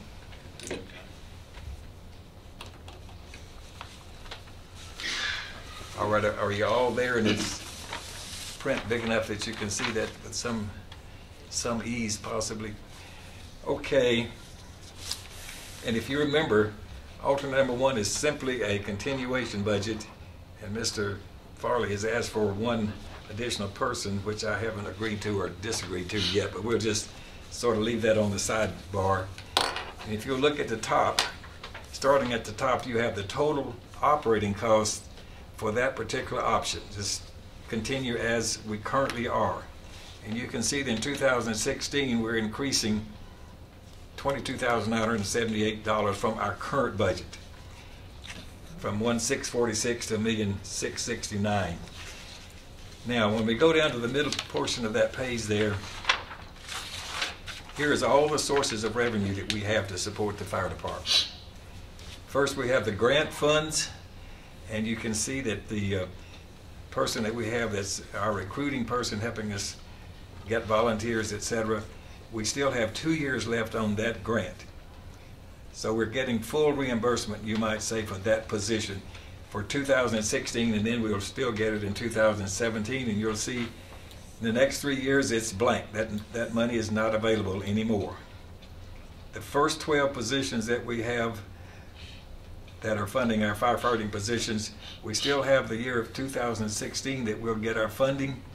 And then in 2017, we're only going to get a couple of months of that money at that point in time. So after that, that grant goes completely away. So if we want to keep those folks, we're going to have to find a way to fund those positions.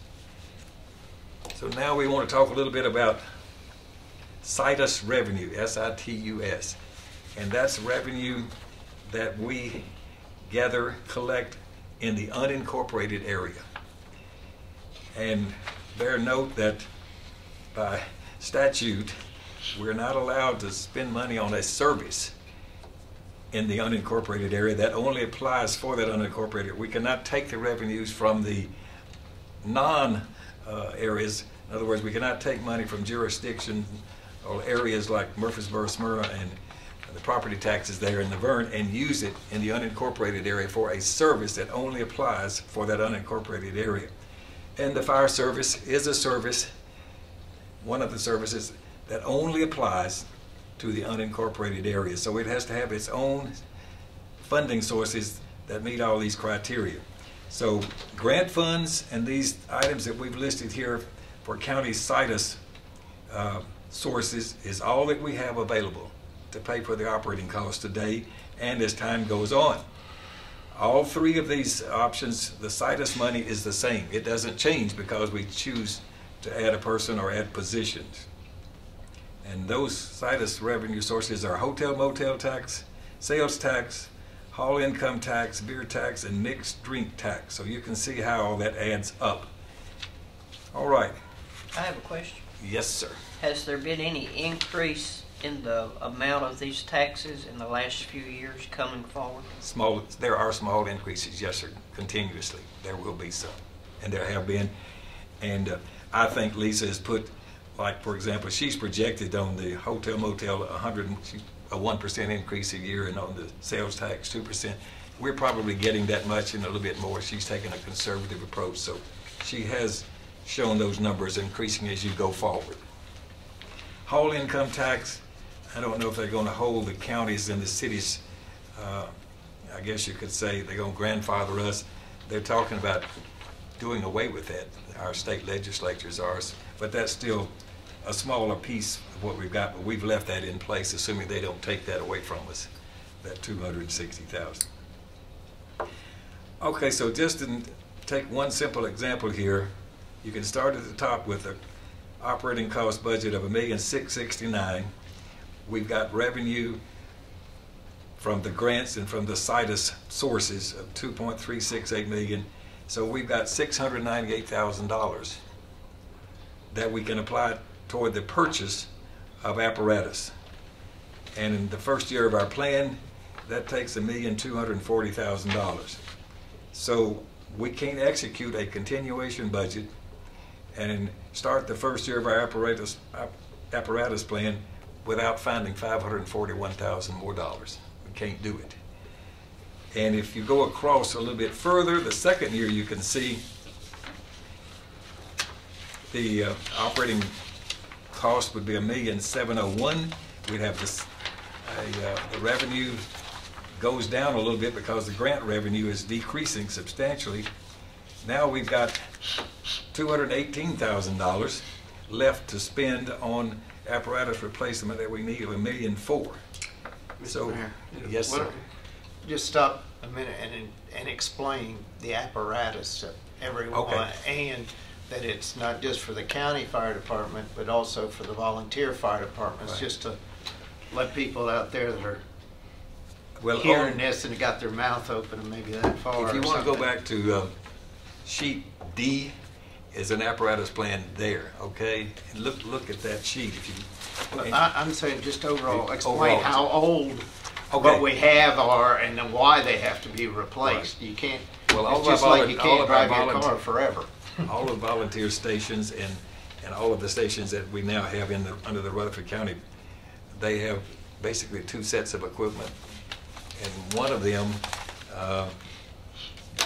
half of our equipment's about 25 years old. The other half is about 15. So really and truly, I think the rule of thumb is when it gets 15 or more, NFPA says we should replace it at 15. 20 years is the limit, though. And 20 years is the limit. Now, we're already past limit on 25 on about half of our vehicles. So these are the primary engines that we have in place, and we've had they have been well maintained, and yes, they are, but they just got so much age on them that pumps, et cetera, begin to the newest ones are 15 years old. And the other thing is that as we replace these, we'll replace for all the county, the fire departments that are in the unincorporated area is what it is. It will all be done, and you can see on that sheet over there exactly which locations are going to get which units replaced. So that's part of the plan. Yes, it's going to take care of all of the volunteer fire departments. If we're going to stay in business, and I guess this is one of the things the ISO people will even look at our equipment, I suppose. But anyway, we must have equipment that will roll when we get in it. And when we get there on the scene, the pumps will work. All right. So in year 2017, you see we've got $218,000 to buy equipment apparatus, and we've plugged in here a place or two that we may or may not build a fire station. This is completely arbitrary and capricious right now, but just enough so that we have at least some recognition that we might need to do that. We would be short. We would need another $1.2 million to do this. And this is just the plan whereby we continue where we are with the same number of people.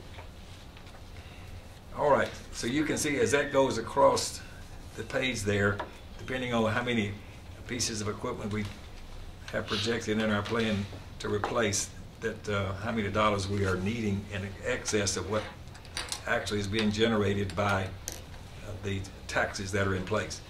So in 2020, we have just barely enough in the CITUS monies to fund the operational costs, with no ability to spend $1 million that we got projected for apparatus replacement. So we're $1 million short of being able to fund the operation and the apparatus replacement there. With less employees. We've still got the same employees. This still says we're going to, hopefully, even though the grants have run out, we're going to keep those people in place. We're not going to shut down. Right. Now, one other choice I didn't have here, I didn't give you the choice of giving up those 12 folks in our recommendation. So you do have that choice, but that would be a terrible choice. If we did that, we would be unable to respond 24/7. We'd be back to functioning with our full-time folks. We'd have to really, really work hard on getting enough volunteers to support it. And we don't know what would happen. 7, 8s, and 9s. Yeah, we'd go from a 5 back to something that we don't know what it is, but it would be a major reversal in the good things that have happened in the Now, last. is that the 12 we have or the 12 we're hoping to get? Yep. I haven't given you an option here. This assumes we're going to keep the 12 we've got. But if the commission chooses not to do that because we can't fund this and fund these apparatus replacements, then we'd have another alternative. Alternative 4 would be to roll that back to 1 full-time person and then try to make up the difference with enough volunteers to maintain. How you feel, Larry? Get older. And it's likely impossible to maintain that 5 rating that we've got within our Rutherford County Fire Group. All right. I don't know when is a good. I guess I'll just go ahead and bite the bullet here.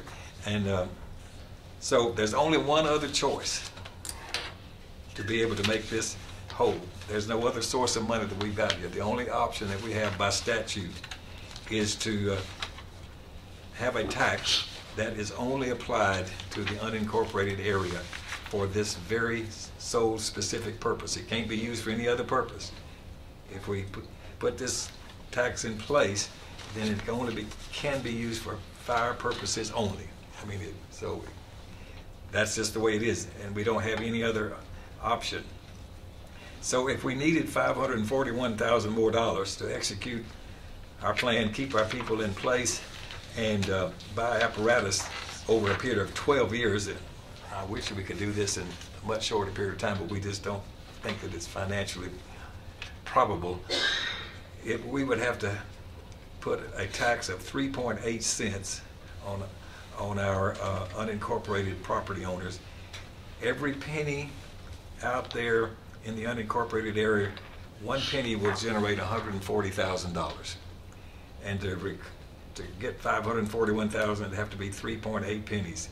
Now that goes up as the grant money goes down. It goes up the next year. We need $1.2 million, and it takes 8.5 pennies. And the next year after that, it's $1.1 million. It takes 8 pennies. So just to round this off, under this alternate one here, which just keeps us at status quo, you need about 10 pennies each year to be comfortable, to be able to operate and then fund these apparatus replacement needs that we have.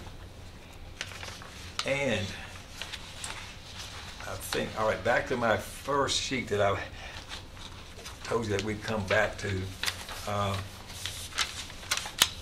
where we had the housing profile under sheet A. Go back to the housing profile just temporarily. And let's just stay with the $200,000 value of house on the bottom of that sheet there.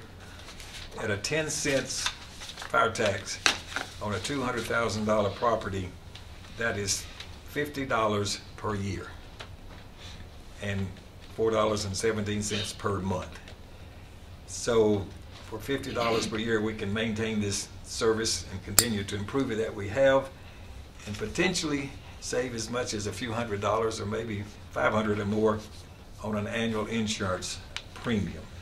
So that's, and you can see at $100,000, it's only half that. It's $25 per year. On $300,000 house, it's $75. So relatively speaking, your cost would be between $25 and $75 more for the increased tax to provide for the fire service, and you would have the potential of maintaining your substantial savings.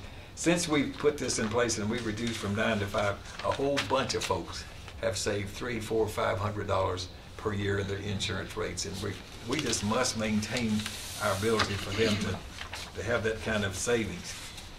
And this, you heard from Mr. Gentry, when you've got a 9 or a 10, it's getting almost impossible to get people to even quote insurance coverage for them. Okay. Alternate number 2, you have a summary page there, and that's the one, if you remember, where we were simply adding 4 people that we would fund fully out of the additional tax monies that we would generate. And that's under agenda item I, labeled I. So if you see there, in 2016, instead of $541,000, we now need $778,000 to fund the 4 additional positions, plus the cost of the apparatus. The revenue is the same. It has not changed, not at all. So again, the first year we need 5.5 pennies as opposed to 3.8. Second year we need 10.2 as compared to 8.5. So we still need roughly 10 cents to make that one a viable particular approach. And the third one that we certainly hope and believe will be even more beneficial if we get this grant is alternate number 3 on that summary budget page, which is the last one you have, item J. You see, since the grant comes into play for these second 12 people, that the first 2 years are exactly the same as our first continuation budget, because we've got grant money in 2016 and 17 to fully take care of 12 additional positions. And the rest of the CITUS money right beneath there is exactly the same. That hasn't changed. So the first 2 years, we don't need any more money than we needed on the first alternate that you looked at, because we got the grant money to take care of the full 12 additive positions. But in the 3rd, 4th, and 5th years, when that grant goes away again, now we're funding 2 12 position stations that can be fully staffed 24/7. We need $1.8 million in 2018, which takes 13 pennies.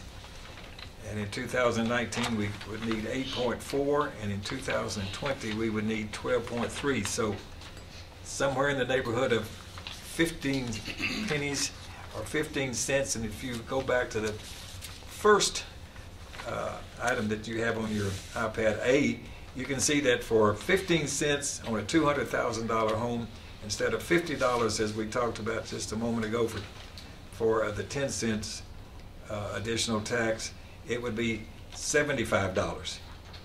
So we need $75 for a $200,000 home, or $6.25 a month for additional revenues to balance this budget and provide the 12 additional people and continue the process of replacing the apparatus. Okay, so that is the story. The presentation is as brief as I can make it. You can ask us more questions or what. Since this is so important from a safety viewpoint, from public safety, it's more than just budget. We're asking this committee here, what is your commitment, what is our commitment, and what do you recommend that we do going forward long term to be sure that we're providing services we think our citizens deserve? Mr. Gurley? Yeah, I'd like to make a few comments. I've been involved with fire protection and public safety in the county since the mid-'70s, as well as time with the state. Where I live, and I haven't moved, but I've gone from nearest neighbor, a half mile in any direction, to 3-school campus behind my house. Fire protection, I've gone from what Mr. Gentry said, having to really hunt for somebody who would provide insurance coverage to me. This was when Almaville really hadn't gotten started yet, and but when Almaville got started and had Station 1 up at Almaville, I was still more than 5 miles away. I finally got insurance coverage, but it cost a lot. When Almaville built Station 2 at 1 Mile Lane, I was roughly a mile from the station. It didn't go down terribly, but it went down. As it began to develop, we got hydrants. Of course, now I'm in the city. I have 1,200 feet up the street, I have a fire station, city fire station. But across the street is still in the county. And, you know, I've watched houses burn when there's no fire protection there. I mean, you take a tanker, we've taken a tanker with 500 gallons and go to a raging house fire. And, you know, I don't want to go back to those days. We've got houses a lot closer. We've got subdivisions. We've got subdivisions fixing to be built out in District 9 that are going to involve several hundred homes that are in the county. We've got one that's just in the city, just right next to the county, that's fixing to be built. But we've got one right up the road that's going to be in the county. 500 homes off Ocala. Well, this is not that one. This is one in between there, much closer. And it is, you know, this subdivision will rely on Almaville Volunteer Fire Department. So I think a couple of things we need for the public, and I want to make clear to the public, is the cost. When you look at the cost of what the increased taxation is going to be compared to the increased cost of your insurance coverage if we go backwards, there's no comparison. It's small. And I think another thing we need to make clear to the public, if we looked at the equipment replacement schedule, but if you'll notice it has County Fire, Walter Hill, Lascassas, Almaville, and so on, that this equipment is not just going to Rutherford County Fire, but to Rutherford County and all the volunteer fire departments that do such a good job out there.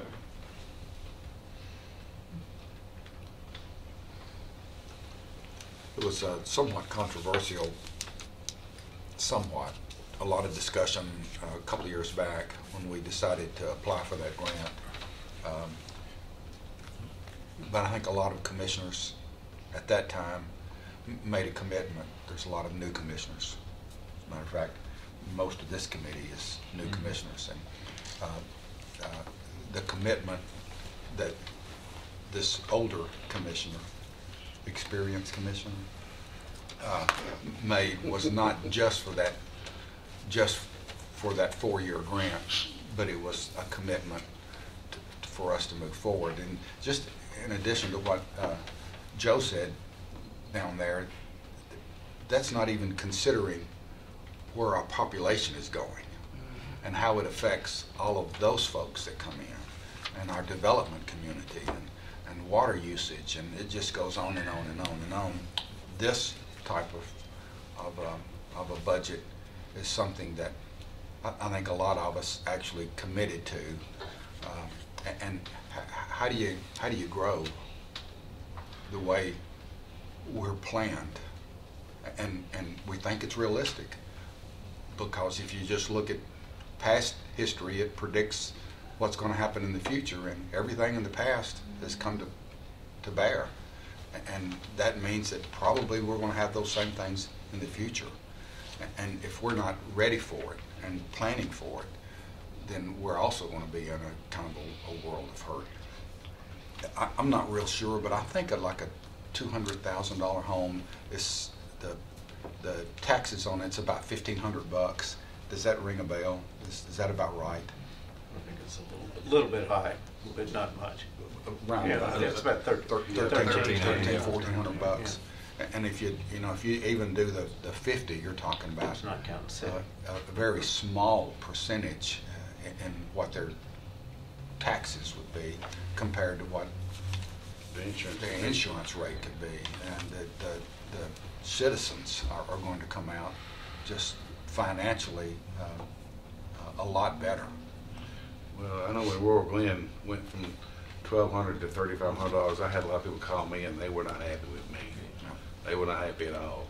And but thankfully, working with the mayor and working with Mike Nunley, we were able to just take a fire truck and locate it at the sort building on Fortress, which brought all of them within 5 miles.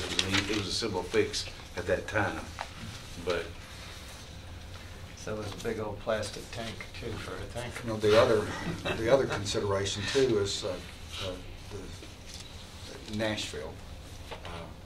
The state legislature passed some restrictions on annexation, and it's going to be more difficult for the cities to grow in the future, which means that the county unincorporated areas that we really concentrated on are not going to shrink as much as originally forecast a few years back, so that in unincorporated area is going to be even bigger as we go forward. So the cities being able to annex property is probably not going to be a consideration as far as ISO ratings and those kinds of things. It just makes a lot of sense actually to spend money to save money, and that's how I look at this. I think we're going to save tremendous amount of citizens' dollars. Plus lives. And boy, that's in consideration. Before we put out Walk Hill is guaranteed response in the daytime when a lot of the volunteers aren't available. What is the alternative? And I've just been thinking about this too, especially for the last few days as I knew this was coming. Just what would we do if we just said no and we go backwards? I mean, our county is like the 5th biggest in the state as it is, and there's a possibility we could overtake Hamlin County. We're supposed to. So there's just no end in sight as far as I see, and the need for something. Would it be appropriate to maybe do a couple of options, like recommend option number 3, and then if the grant fails, fall back to option number 2? Yes, I think that would be very appropriate. I'd hate to. We wrote a real good grant. We've had a lot of people that look at grants and evaluate grants, look at them, and look at the one we proposed, and we've hit all the points that. And so I feel very confident about this grant. Of course, you can't guarantee anything. That's true. But we're right in line with what this SAFER grant was set up to do. You know, we've gotten 12 and we've put them to work, and the mayor's committed to keeping those on board. And as we get this other 12, you know, and we add to it, that's what these grants are set up for, is to help you get started, to take a lot of that initial startup cost off of you. And just about everything we've done since we started this fire department, we got $500,000 that went, a grant that went through the communications system. So we've got air packs. Matter of fact, we've got a grant out there right now that we proposed. We've got the newer air packs, but we wrote a grant to help all the volunteer fire departments raise their air pack standard up to new air packs. So we've wrote a lot of grants. We've been very successful. Thank goodness we have. But I mean, everything we've done so far to this point has been grants. Something else you got to consider, I think, is the fact that Consolidated Utility is now, they're, what, 7% of their business, I think, is what they said, is in step systems. When you got that, they work pretty good. And it's a lot better than it was 15 years ago. That's kind of the 500 homes on Ocala, other subdivisions, and you're going to build in the county because the cities aren't going to expand like they were during the 90s and early 2000s. Most all of those subdivisions, especially the planned units, are sitting up on those step systems. So Yeah. it's going to be a lot more than 10%. Oh yeah, it's growing. Yeah, it is. You know, we call this a fire tax. You might want to call it a home protection fee more so. I like that whole lot. Yeah. I wish I'd thought about that earlier. People don't like for you to call things a tax, but I was just thinking this evening before I come up here, I stepped out my back door, and I still live on the farm my grandparents lived on. And as I walked out that door, out there on a pole is a great big black bell. And it's known in the rural areas as a dinner bell. Yep. And growing up as a child, I found out one afternoon the importance of that bell because I rang it at a time not at dinner time. And in the rural areas of the population, the only time that bell was actually rang was at dinner time, today known as lunch. But if you rang it any other time, it was the fire bell. And all the farmers in the community come running to help, or there was other problems going on. Our volunteer fire departments were established that way. It was made up of people who were farmers who were at home. And whenever there was a fire going on, that's when everybody showed up. And we developed from that area. Today, we don't even know who lives across the road. And whenever a fire happens during the day, other than Saturday, Sunday, or at nighttime, it's hard to get people to show up. And I know I appreciate our volunteer fire departments, but they're having a hard problem getting these volunteers there. That's why I mentioned tonight those hours spent by the Fosterville and Midland Department. They're trying real hard to get those numbers down that we're talking about here right now. And they work hard at it.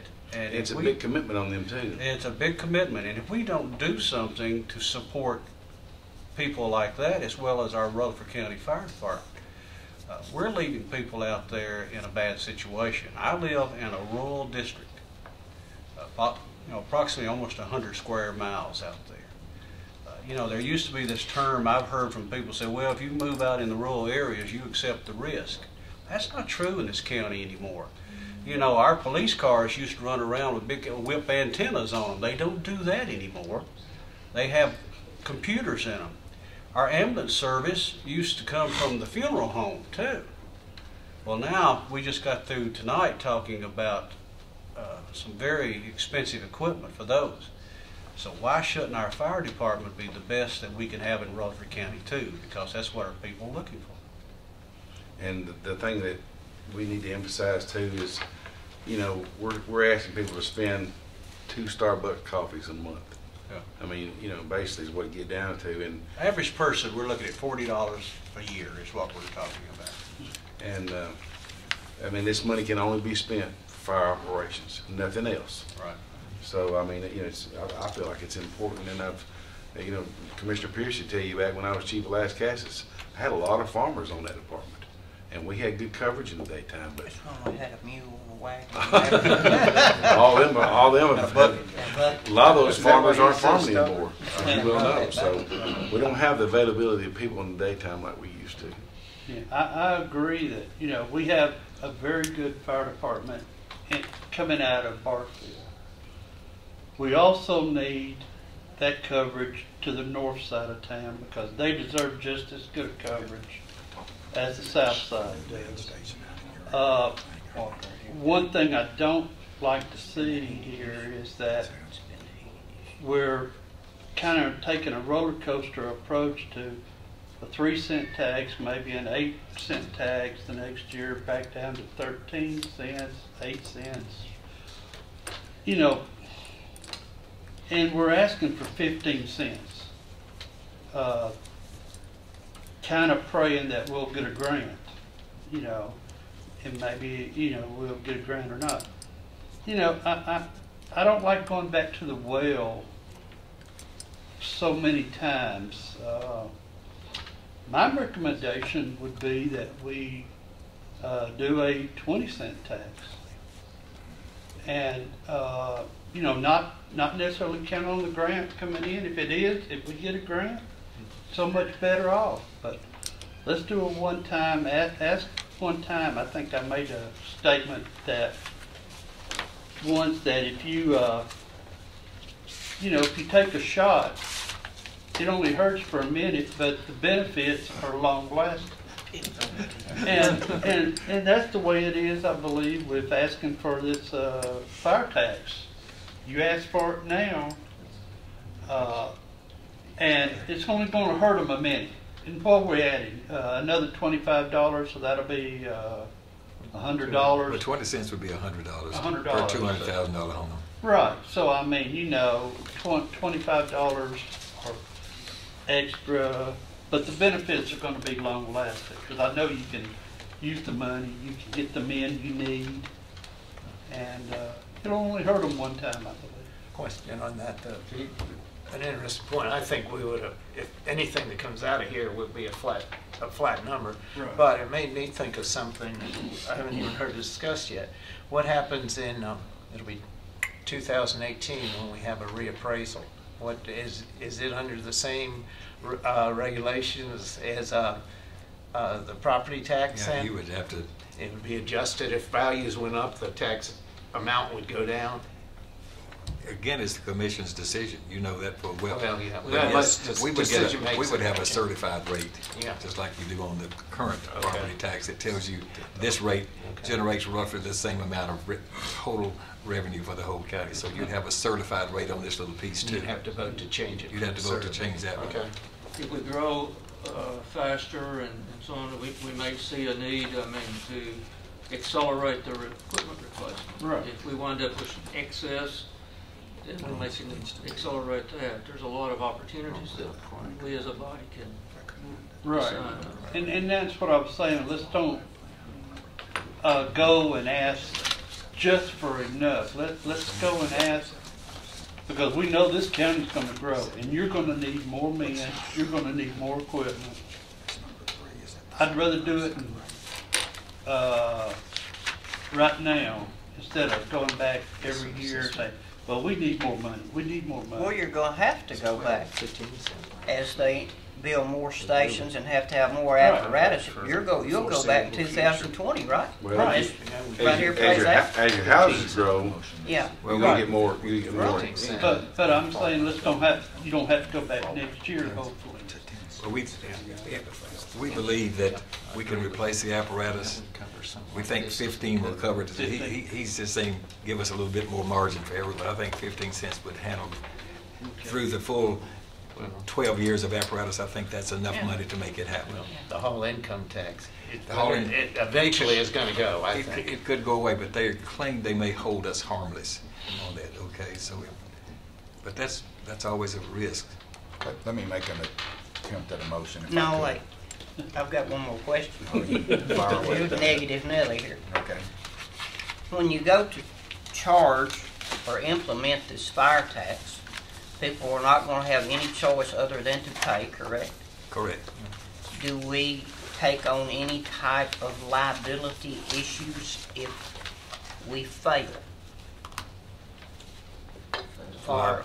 far as a fire situation, say your equipment fails and it doesn't get there, are we liable since we've charged them for the service? We're no more liable then than we already are liable with our county fire department and the volunteers. It's the same liability is there, Or city whatever fire that is. So that doesn't really change. Okay.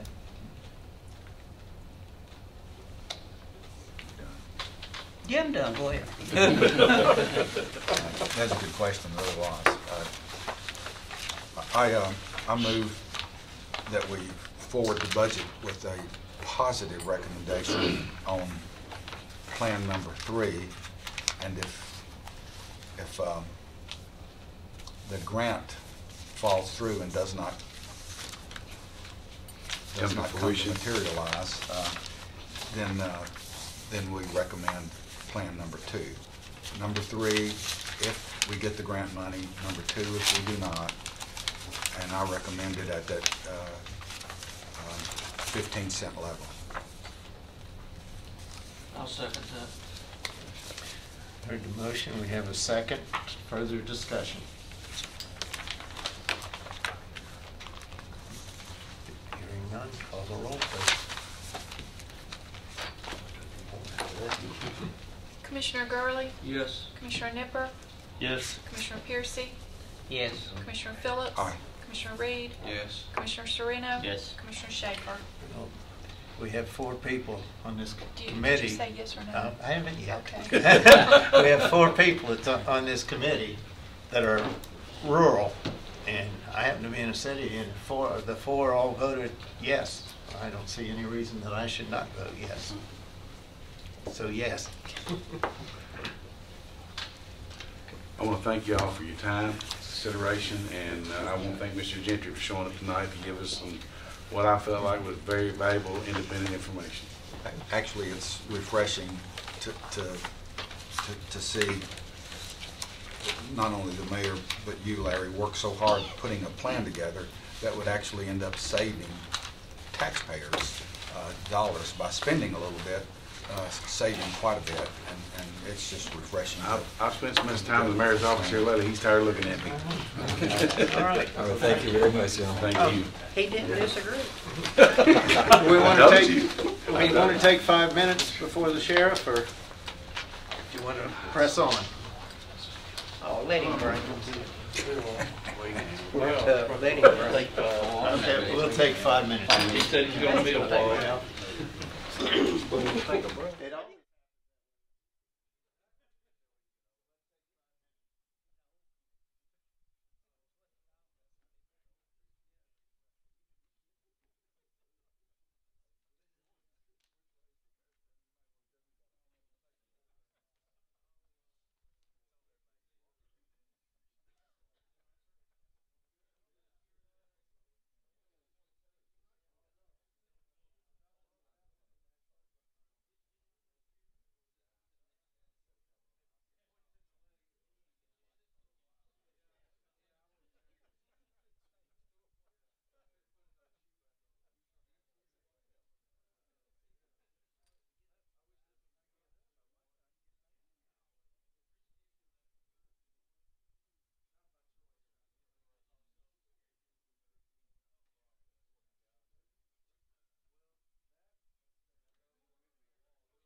have you know, every Tuesday night, I do 3 hours. All right. Now, how well do you like that class? I love it. I think every commissioner should be required to do it. I agree. Everybody knows Hey, it maybe takes we ought us to get to along. really enjoy it. I tell you what, last Tuesday night, I really enjoyed it. Is there a report on You here? got your undercover guys. I got You budget got a lot amendment going on. and I got Yeah. stats. Only to no report. And Chris Haynes, you talking about Chris Haynes, or you talking about Chris Coffey? Okay. About 6 Chris pages Haynes is into gonna it. come up. Oh. He wants- It's with the budget amendment. Yeah, I think she's came in at one time. Oh, Chris Rather. That's right. Chris Rather. I tell you what, he put a lot of heart into that. Those guys have a lot of heart. I mean, out there doing what they do, and they do it because they love it. So they all three just Again, I want to apologize for the dress, but because of my feet, Little surgery. I can't get shoes on. He's got sunburn, you got feet. Yeah. We're soccer, watching soccer Saturday morning. I guess we're back in session now. How about we look at the report first? Report first. Yeah. Okay. And start with the sheriff's. 54110. Could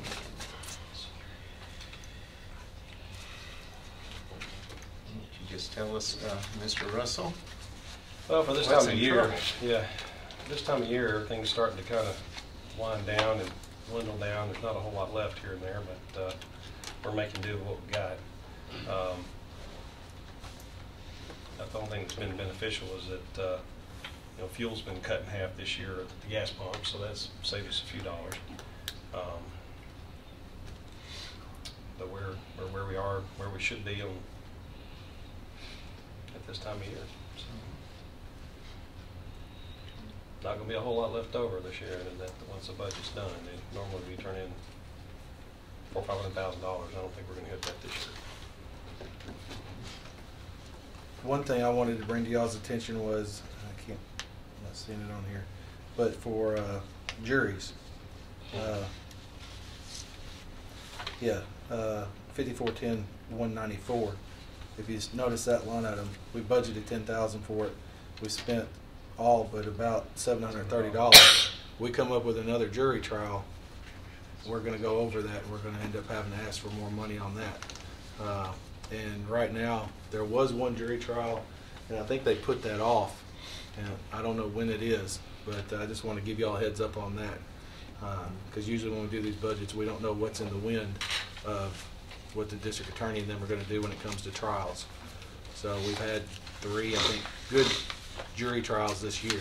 So just want to give you a heads up on that.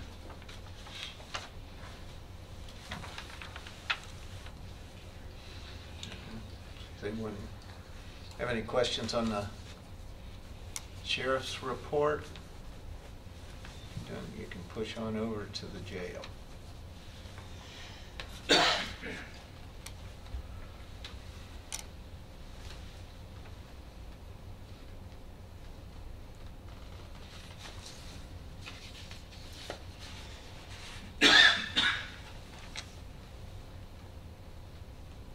One to look there is 354, which we're going to think We'll amend some money that tonight, yeah. tonight, but that's again picking up prisoners all over the country.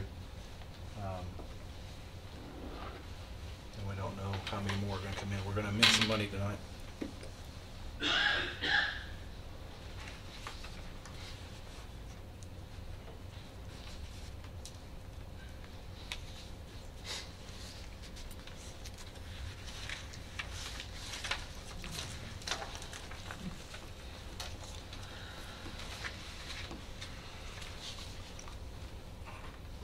Questions on any part of the report?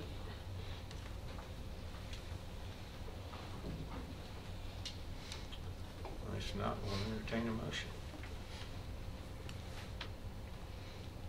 Move to approve the report. We have a second. Second.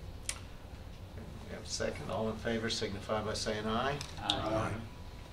All opposed?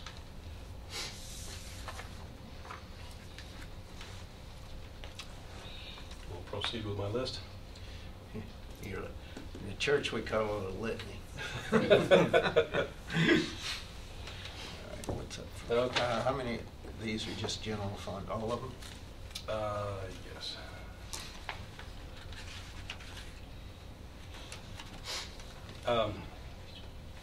And I can go over them and you need to break them. Okay, well, I see you got 6 in a row. Why don't you just do those first?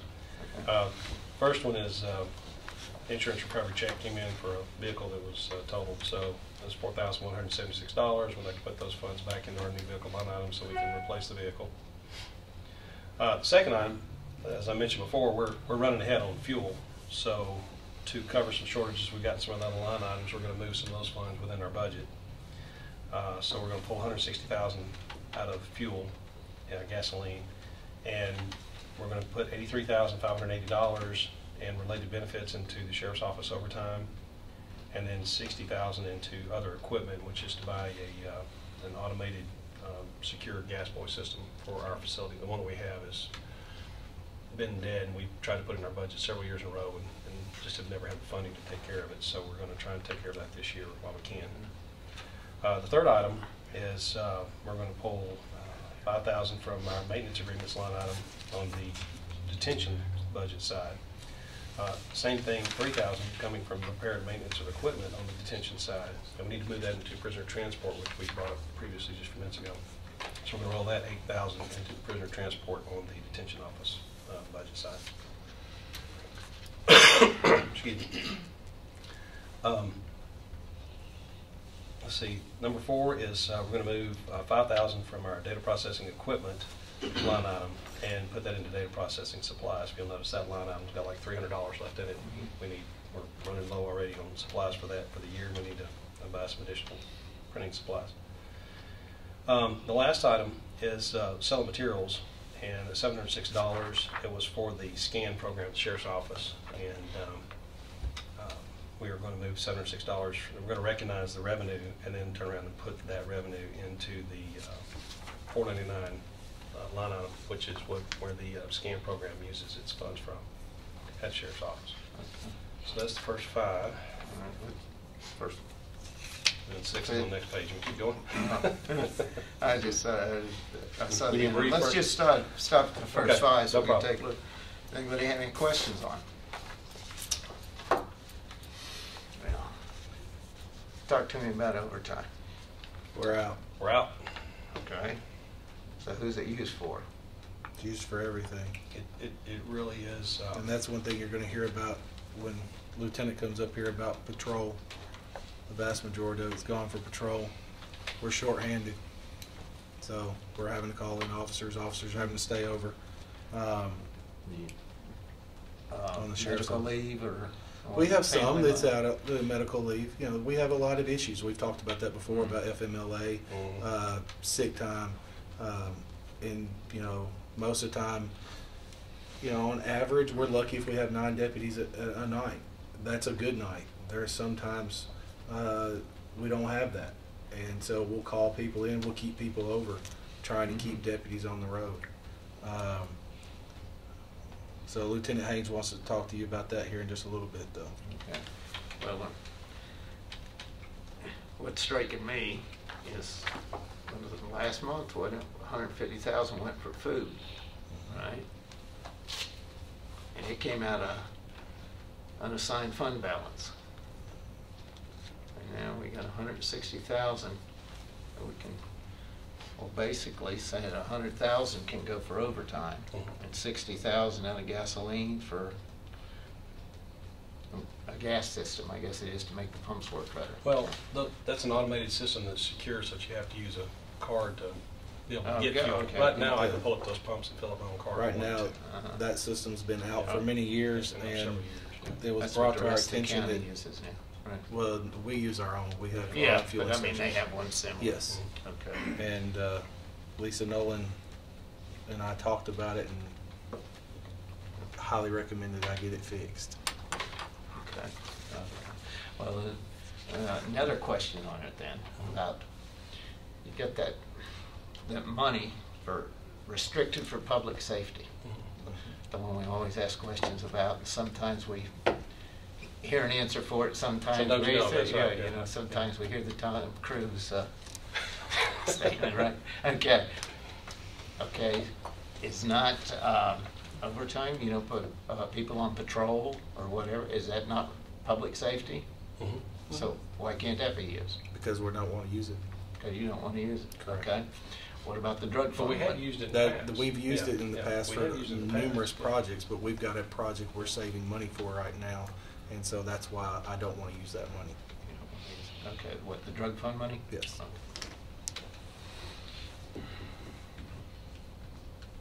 Okay. Can you answer my questions? I don't know if anybody has anything else. I've been very generous over the years using that money, but we have something that we're working on right now that has earmarked that money. And I think payroll was pulled out of it for a long time. Yeah. Yeah. Yeah, payroll was pulled out of it for 20 years. All right. Any further questions? Have a motion? Move to approve. Second. Call the rolls, please.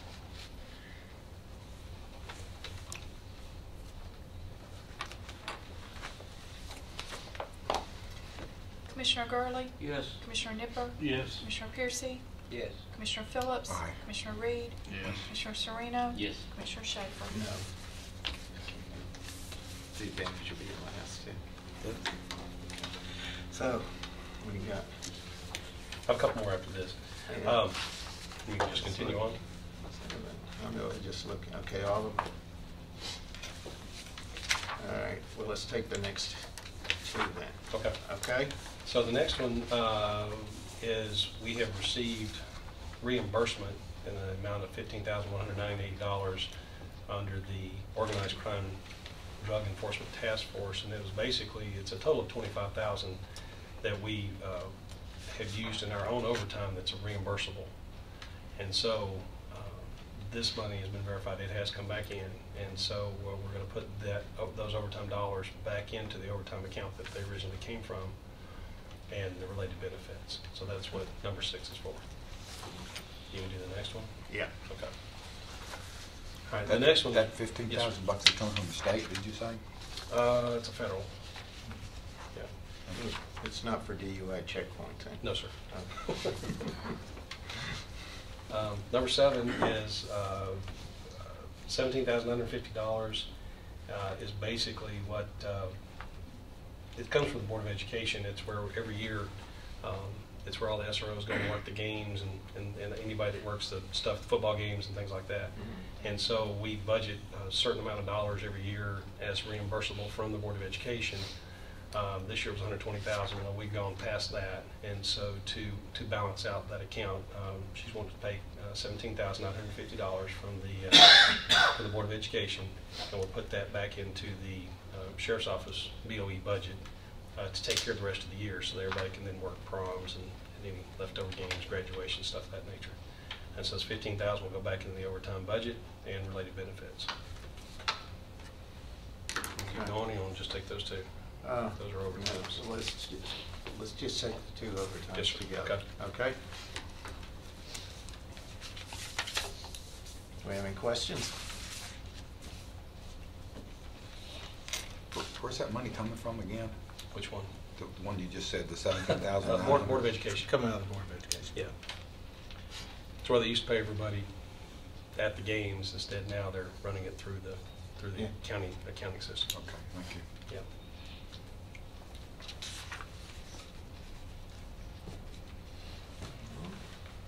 So is this excess money that you have?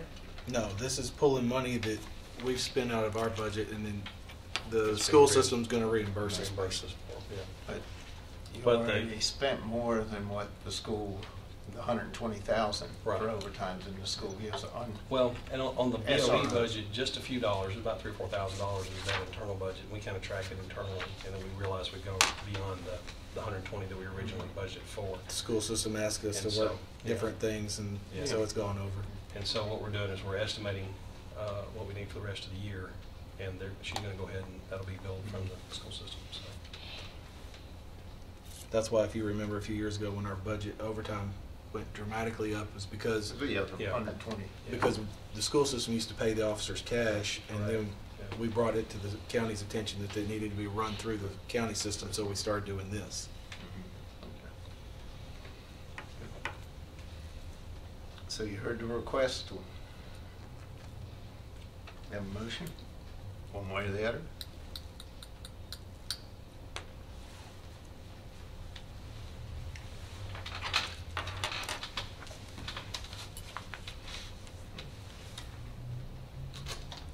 Motion to approve. Have a motion, do we have a second? I'll second it. Any further discussion?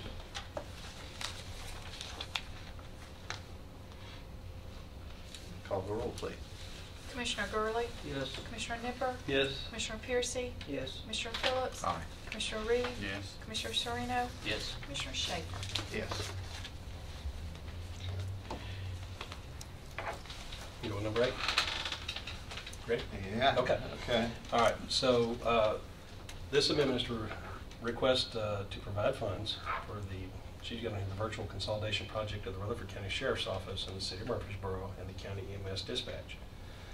The 911 Board has approved and agreed to reimburse the county for $457,650, and that's the software side of this initial purchase that we're going to do for replacing the CAD system software for our dispatch.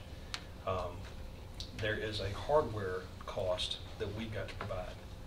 And so the amendment that you have before you is $112,500, which will basically buy all the servers and everything we've got to have all the software then would be loaded onto to run the system. And so we're going to pull that out of unassigned fund balance, and she wants to put that in transfers of other funds. I got with Ms. Nolan to take care of this. So she's provided this amendment. Has the software vendor been decided on this? Yes, TriTac. TriTac is the same company that Murfreesboro City uses. So everyone will be on the same? Everybody, Murfreesboro City, Murfreesboro City Fire, County EMS, us, and Fire. Yes. Why wasn't this budgeted? Because we didn't get the grant till a few months ago. You had to go before the We had to 911 go. Board to We've get been approved working on for this it grant for a over a while. year, and they just finally approved this portion of it. We will be coming back in our budget. We're talking with the mayor. On the RMS side will be about $600,000 we'll be putting in this year's budget, and then we'll be putting the same in the next year's budget for the JMS side of our budget. So we've got to start this. This is a reimbursement, and the mayor said bring this up, and so we go ahead and get moving on it. Would you explain RMS for some? RMS is records management. Currently, our records management, and for those that took the tour today, you heard about our records management system at the sheriff's office and how a piece of junk it is, and the problems that we're having with it. We are at mission critical, and we have to replace it. Now, we can't just buy all of this at one time. It is unfeasible. We have to do this in stages.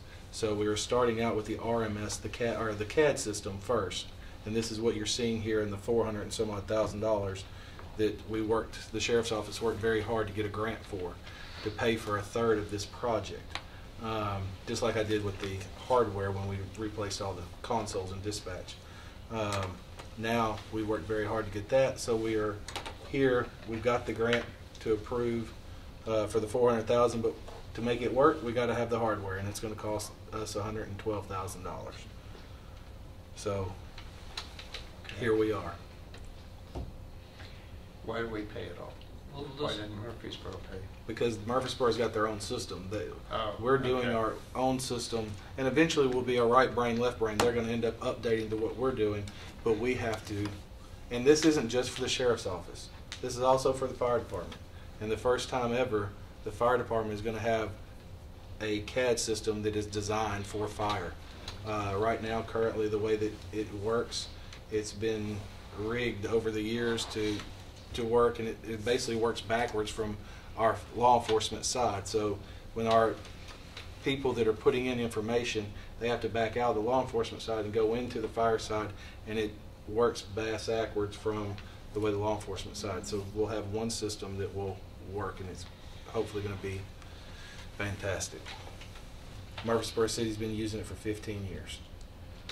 No, we're not going with the new vendor. We're not going with something Tried and brand true. new off Yeah. the shelf. It's a proven vendor here in the county.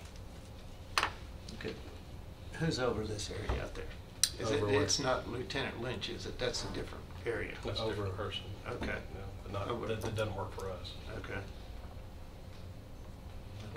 John Oh, Frost, somebody we have already- John Frost here. Okay. John Lynch Frost is does over not- our IT. Yeah. Lynch does not work for us. so. Oh, okay. You know? Okay.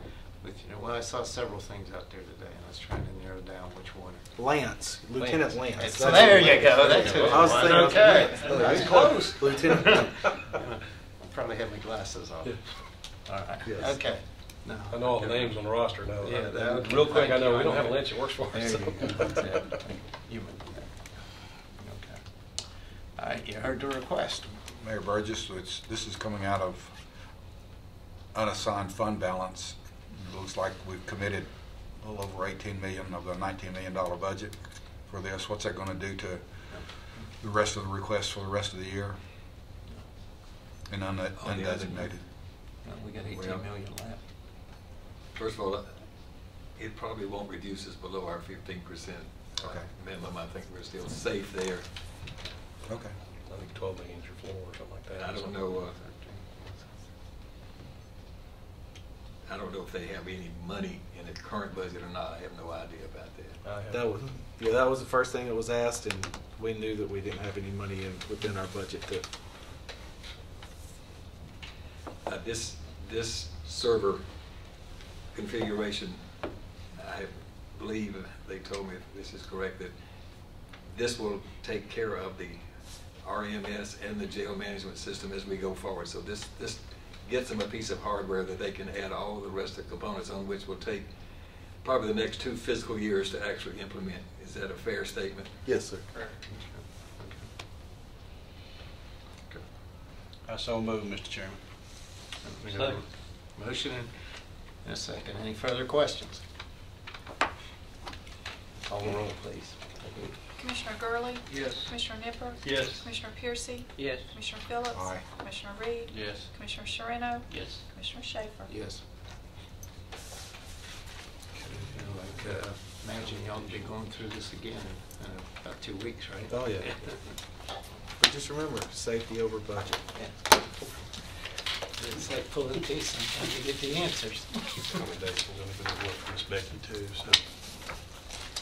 Actually, We sorry. have our monthly attaboys. Wanted for you guys to get a copy of that. There you go. Yes. Thanks for your time. Patrol wished to talk to you about some of the things going on with the patrol since y'all were out at the sheriff's office today. Lieutenant Haynes, the lieutenant's asked him to come speak, and he can tell you firsthand as a shift supervisor some of the problems that he is coming across out on the streets. So go ahead, sir. Real quick, I want to let y'all know I came back to patrol back in September after being gone for 20 years, working in narcotics and with our ICE unit. Came back not knowing exactly what it was going to be like. My first Friday night, just to let you know, we had 3 wrecks with injuries and an armed robbery, all within 8 minutes. I didn't have a CAD system in my car. I called dispatch to ask how many units we had available for other calls, and at that time she said no one.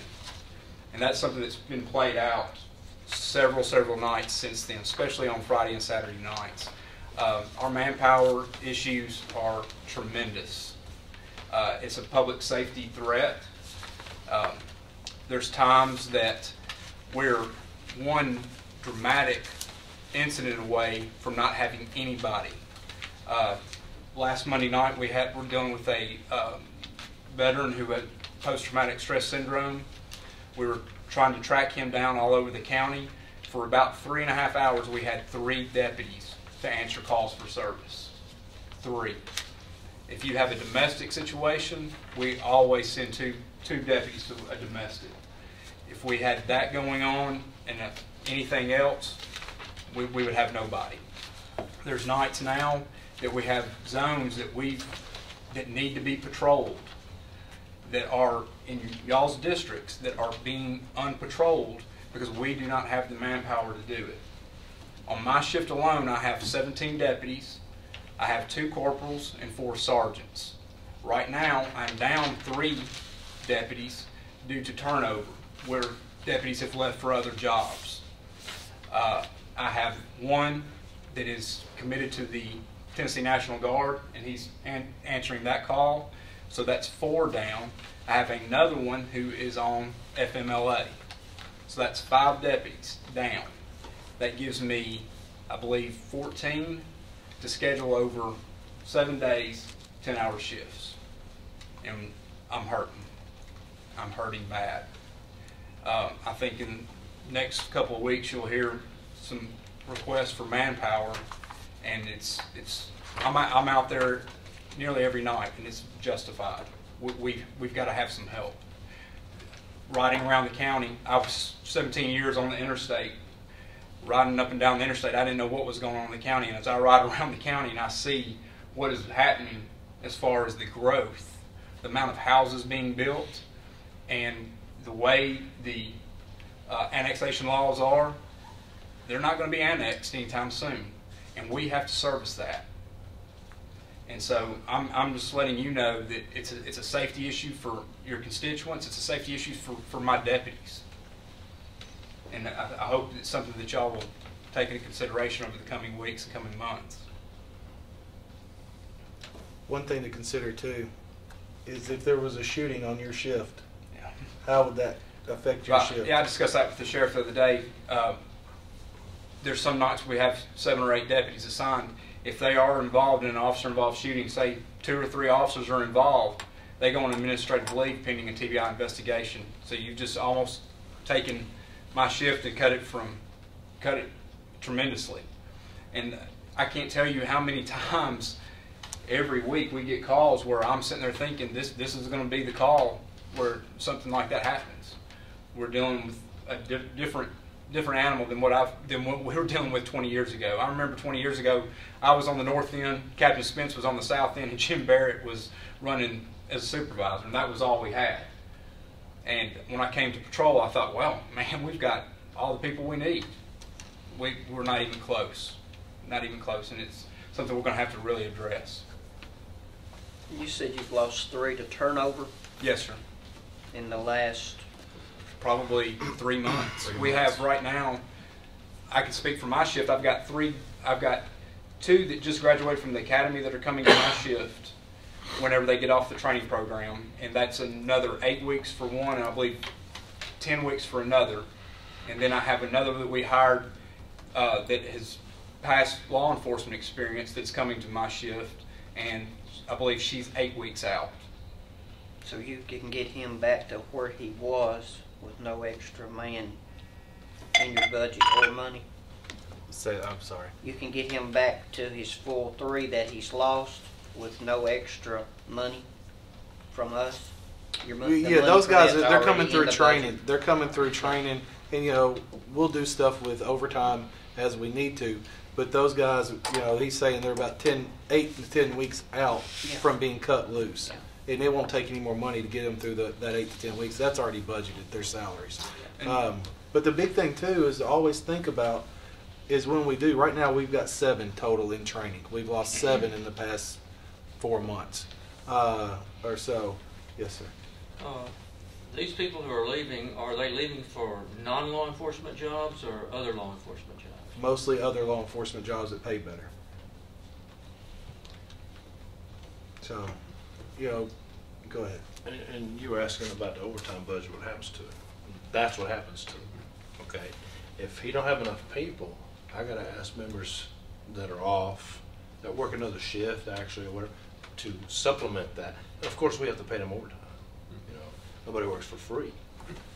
So that's part of the issue. And if I lose a guy today and I hire somebody tomorrow, I effectively do not have that person for 26 weeks. Yeah, that's what you told me yesterday. Yeah. But do you pay him starting today through the 27 weeks? Yes. Certainly. He's in Paid training. full Yeah, pay. Full pay. Salary and benefits and overtime, full pay, whatever happens. Of course, it takes, you know, I heard you, one of y'all say a while ago, I think it was Commissioner Reed, that we want the best professional fire department. Well, we want the best professional sheriff's office, same thing. You know, I think I told you yesterday, you're not going to take your car to Bubba over here. Well, you're going to take it to the guy that's properly trained to fix your car, because that's what you rely on, and the citizens expect that. And we want to provide that service. Problem is, we haven't caught up with the population. We've never caught up. But now, you know, our 5-year plan, which you'll 30 years get. ago. Yeah. And we haven't been supplemented. So technically, I'm around between 33 and 38 people short right now based on this current population. Right. So the 5-year plan is going to lay out how many people I need a year to catch up to 2020, where we'll be. If it grows like it is, like everybody's expecting for it to grow.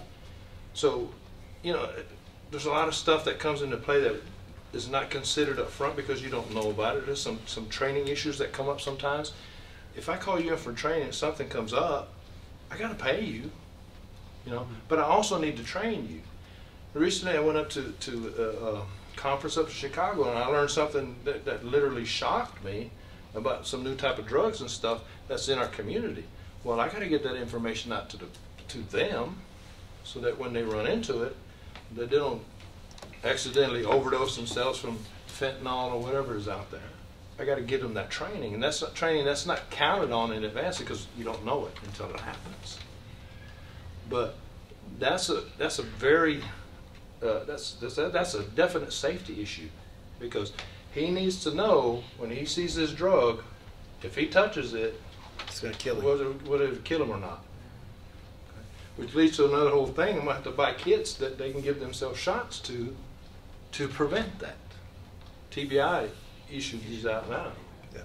You know, but this is things that you just can't count on. You just don't know. There's unforeseen circumstances that happen. You go through the class, you know what it is we go through. And believe me, you're getting a limited version of that. You know, the guys you were talking to the other day get the class. I currently have to pull them off what they do to supplement the shifts. So, I mean, you can give me 100 guys tomorrow. It's still going to take a while to get them out there, but at least I'll have the guys in the mass. And that's what we need to do. We need to plan for the future so that we can catch up, so that we can provide the right kind of service to the people, like you want. You know, you want me to be able to respond to your house. And that's you don't want me to have to prioritize. Yeah, that's And something that what we're having to do is, especially on Thursday, Friday, Saturday nights when our call volume tends to pick up, is we're having to prioritize calls. Dispatch prioritizes the calls. You may come home and find your house burglarized, but a deputy's not going to be there for an hour and a half to 2 hours. And if you've ever been a victim of a burglary, we don't want to do that. But when we're answering wrecks with injury calls, we have assault calls in progress, domestics in progress. We have to respond to those. Emergency committals. That's a whole... Two weeks ago on a Friday night from 6 p.m. to 1 a.m., we had 7 transports out of county. 7. That's to Middle Tennessee Mental Health and picking up prisoners where we have outstanding warrants, and other law enforcement agencies in other counties stop them, run them. It shows that they're wanted out of our county. We have to go get them. And it's not one of those things where, hey, we'll come get them Monday. We have to go get them that night. So that night we had 2 to Middle Tennessee Mental Health. We had 1 to Rolling Hills. Those were just emergency committals at this time frame. And then we had pickups in Sumner County, Davidson County, Clarksville, Montgomery County, and there was one more county, maybe Williamson County, all within that time frame. And it had to be done. So that's 7 officers right there in that time frame that are out of our county, aren't available for call, and they can't help us. And the transports out of county for Middle Tennessee Mental Health and to other Memphis. Yeah, first shift carried 2 to Memphis last week, from what they were telling me this morning. And both times they went to Memphis, they had to turn around and bring the person right back because the bed that they were promised when they left Murfreesboro, by the time they got to Memphis, had been given to someone else, and there was no beds available. So they had to bring them all the way back here to the hospital, and they went back in the hospital for them to find them another bed, and then we took them to the next place. So imagine, you know how long it takes to get to Memphis, and there's a 2-man unit running that way, and then they bring them all the way back, and then go. Well, now we're going to go over to Stonecrest or somewhere. So, wanted to bring these guys up. They wanted to talk to you. Do you have anything else? No, it's just, if we want to maintain the professionalism that we have and we should have and want to have, we got to have the people. We got to grow with the population. We can't stay where we're at. We're doing a sufficient job. We got the best guys out there. But we want to be, everybody, your constituents, everybody wants the same service. And we don't want to have to pick and choose about what service we provide. I appreciate the lieutenant coming tonight and telling us this, because he's out there, and I think that's important. The eyes that are out. And if you ever want to see it actually firsthand, please come. Come right, because it is going to happen. I guarantee you, it's going to happen. I'd invite all of you. It's a great show. You'll enjoy it. It's a lot of fun. It's a great job. But come spend some time and see what we're doing. You're making decisions for the guys I supervise and making decisions for our department. Some of you don't have a clue what we do. Please come and ride with us and see what's going on Friday, that Saturday nights in this county. Because you'll you're be not shocked. getting in our way. Just as other night, as you were talking about, I was sitting in the undercover narcotics class that you had out there. You have ruined it for me going to any type of parking lot now in Murfreesboro. I now spend my time looking at everybody coming in and out and what they're doing. But it has made me aware of things going on within this county and whatever. I appreciate that. Yeah, it's amazing what people actually don't know, and it's stuff we do daily. Does anyone have any questions for us? I'm more than happy to answer them. Well, y'all will be presenting your budgets. Yes. Next month, and we'll hear the whole thing then. Yeah, we will meet in that room. Yes. Yeah. Is there a way to give you an advance of what to expect? Yeah. Is there a way? I talked to Will about this before, and they were kind of open to it about bringing both committees together and just doing it, because our budget's going to be very lengthy. So if there's a way we can bring both committees together and us do it at one time instead of doing it twice, would help us out tremendously, because these guys being away from their families. I'll look into it, see if we can. That'd be fine with me. I don't think y'all would be like we do with health and ed budget, same thing, because theirs is sort of lengthy too. Okay, we'll look at that. One other thing, I just need to let you know that we do have 8 females sleeping on the floor. We have 25 males, but the male population sleeping on the floor is done by our design, because we have one pod down. If you took the jail, you saw that today, because we're redoing those showers. But the female population is not by our design. So I just need to update you on that and let you know where we are with that situation. Other than that, thank you. Thank you for your time. And thank you all for coming out, and you and the sheriff's office. May meeting will fall on Memorial Day.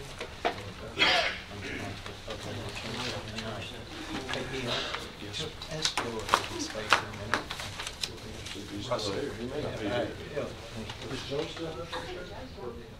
Okay.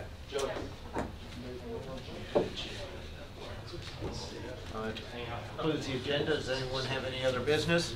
Its next meeting will be the sheriff's presentation. The next public safety meeting. Yes. And it's going to be his. Yeah. Oh, my wife's having knee surgery to replace it that day. And we do need to change the May meeting. Yeah, and May, we need to change the date on it, because they say it's on Memorial Day this year. Memorial Monday. Yeah, we need to. I believe. You get the calendar with you? Vicki is not giving me the available dates yet. Okay. I'll know some, but I sure don't know them all. Okay, maybe we can pick one, because I don't know what's the 25th to 18th would be the schedule for the 25th, which is Memorial Day. That's right. Yeah. The would be the 18th, the Monday before. Is that an open, or see, budget could have stuff then? They could. Well, you can reschedule May at the next meeting. Okay, we'll do it. You have the available I'll put date? it on the agenda. All right. And if, You're going to look at the 18th to see if that's a possibility. is the 18th, if the 18th is open, does that work for 18th everybody? of what? May, as opposed to the 20th. Okay. 25th is Memorial Day. Okay. Must have the wrong calendar then. Because I got the 27th as Memorial. The 18th is Saturday. Yeah, you got the wrong Yeah, year or something. Well, it says May All right. 2015. Okay. All right. So this is Is May. the 18th's okay if Well. it's open? Is that right? All right. 18 May. Yeah, if it's got, she's gonna check and see if it's open. She'll put it. Okay. All right, without any further ado, we're adjourned.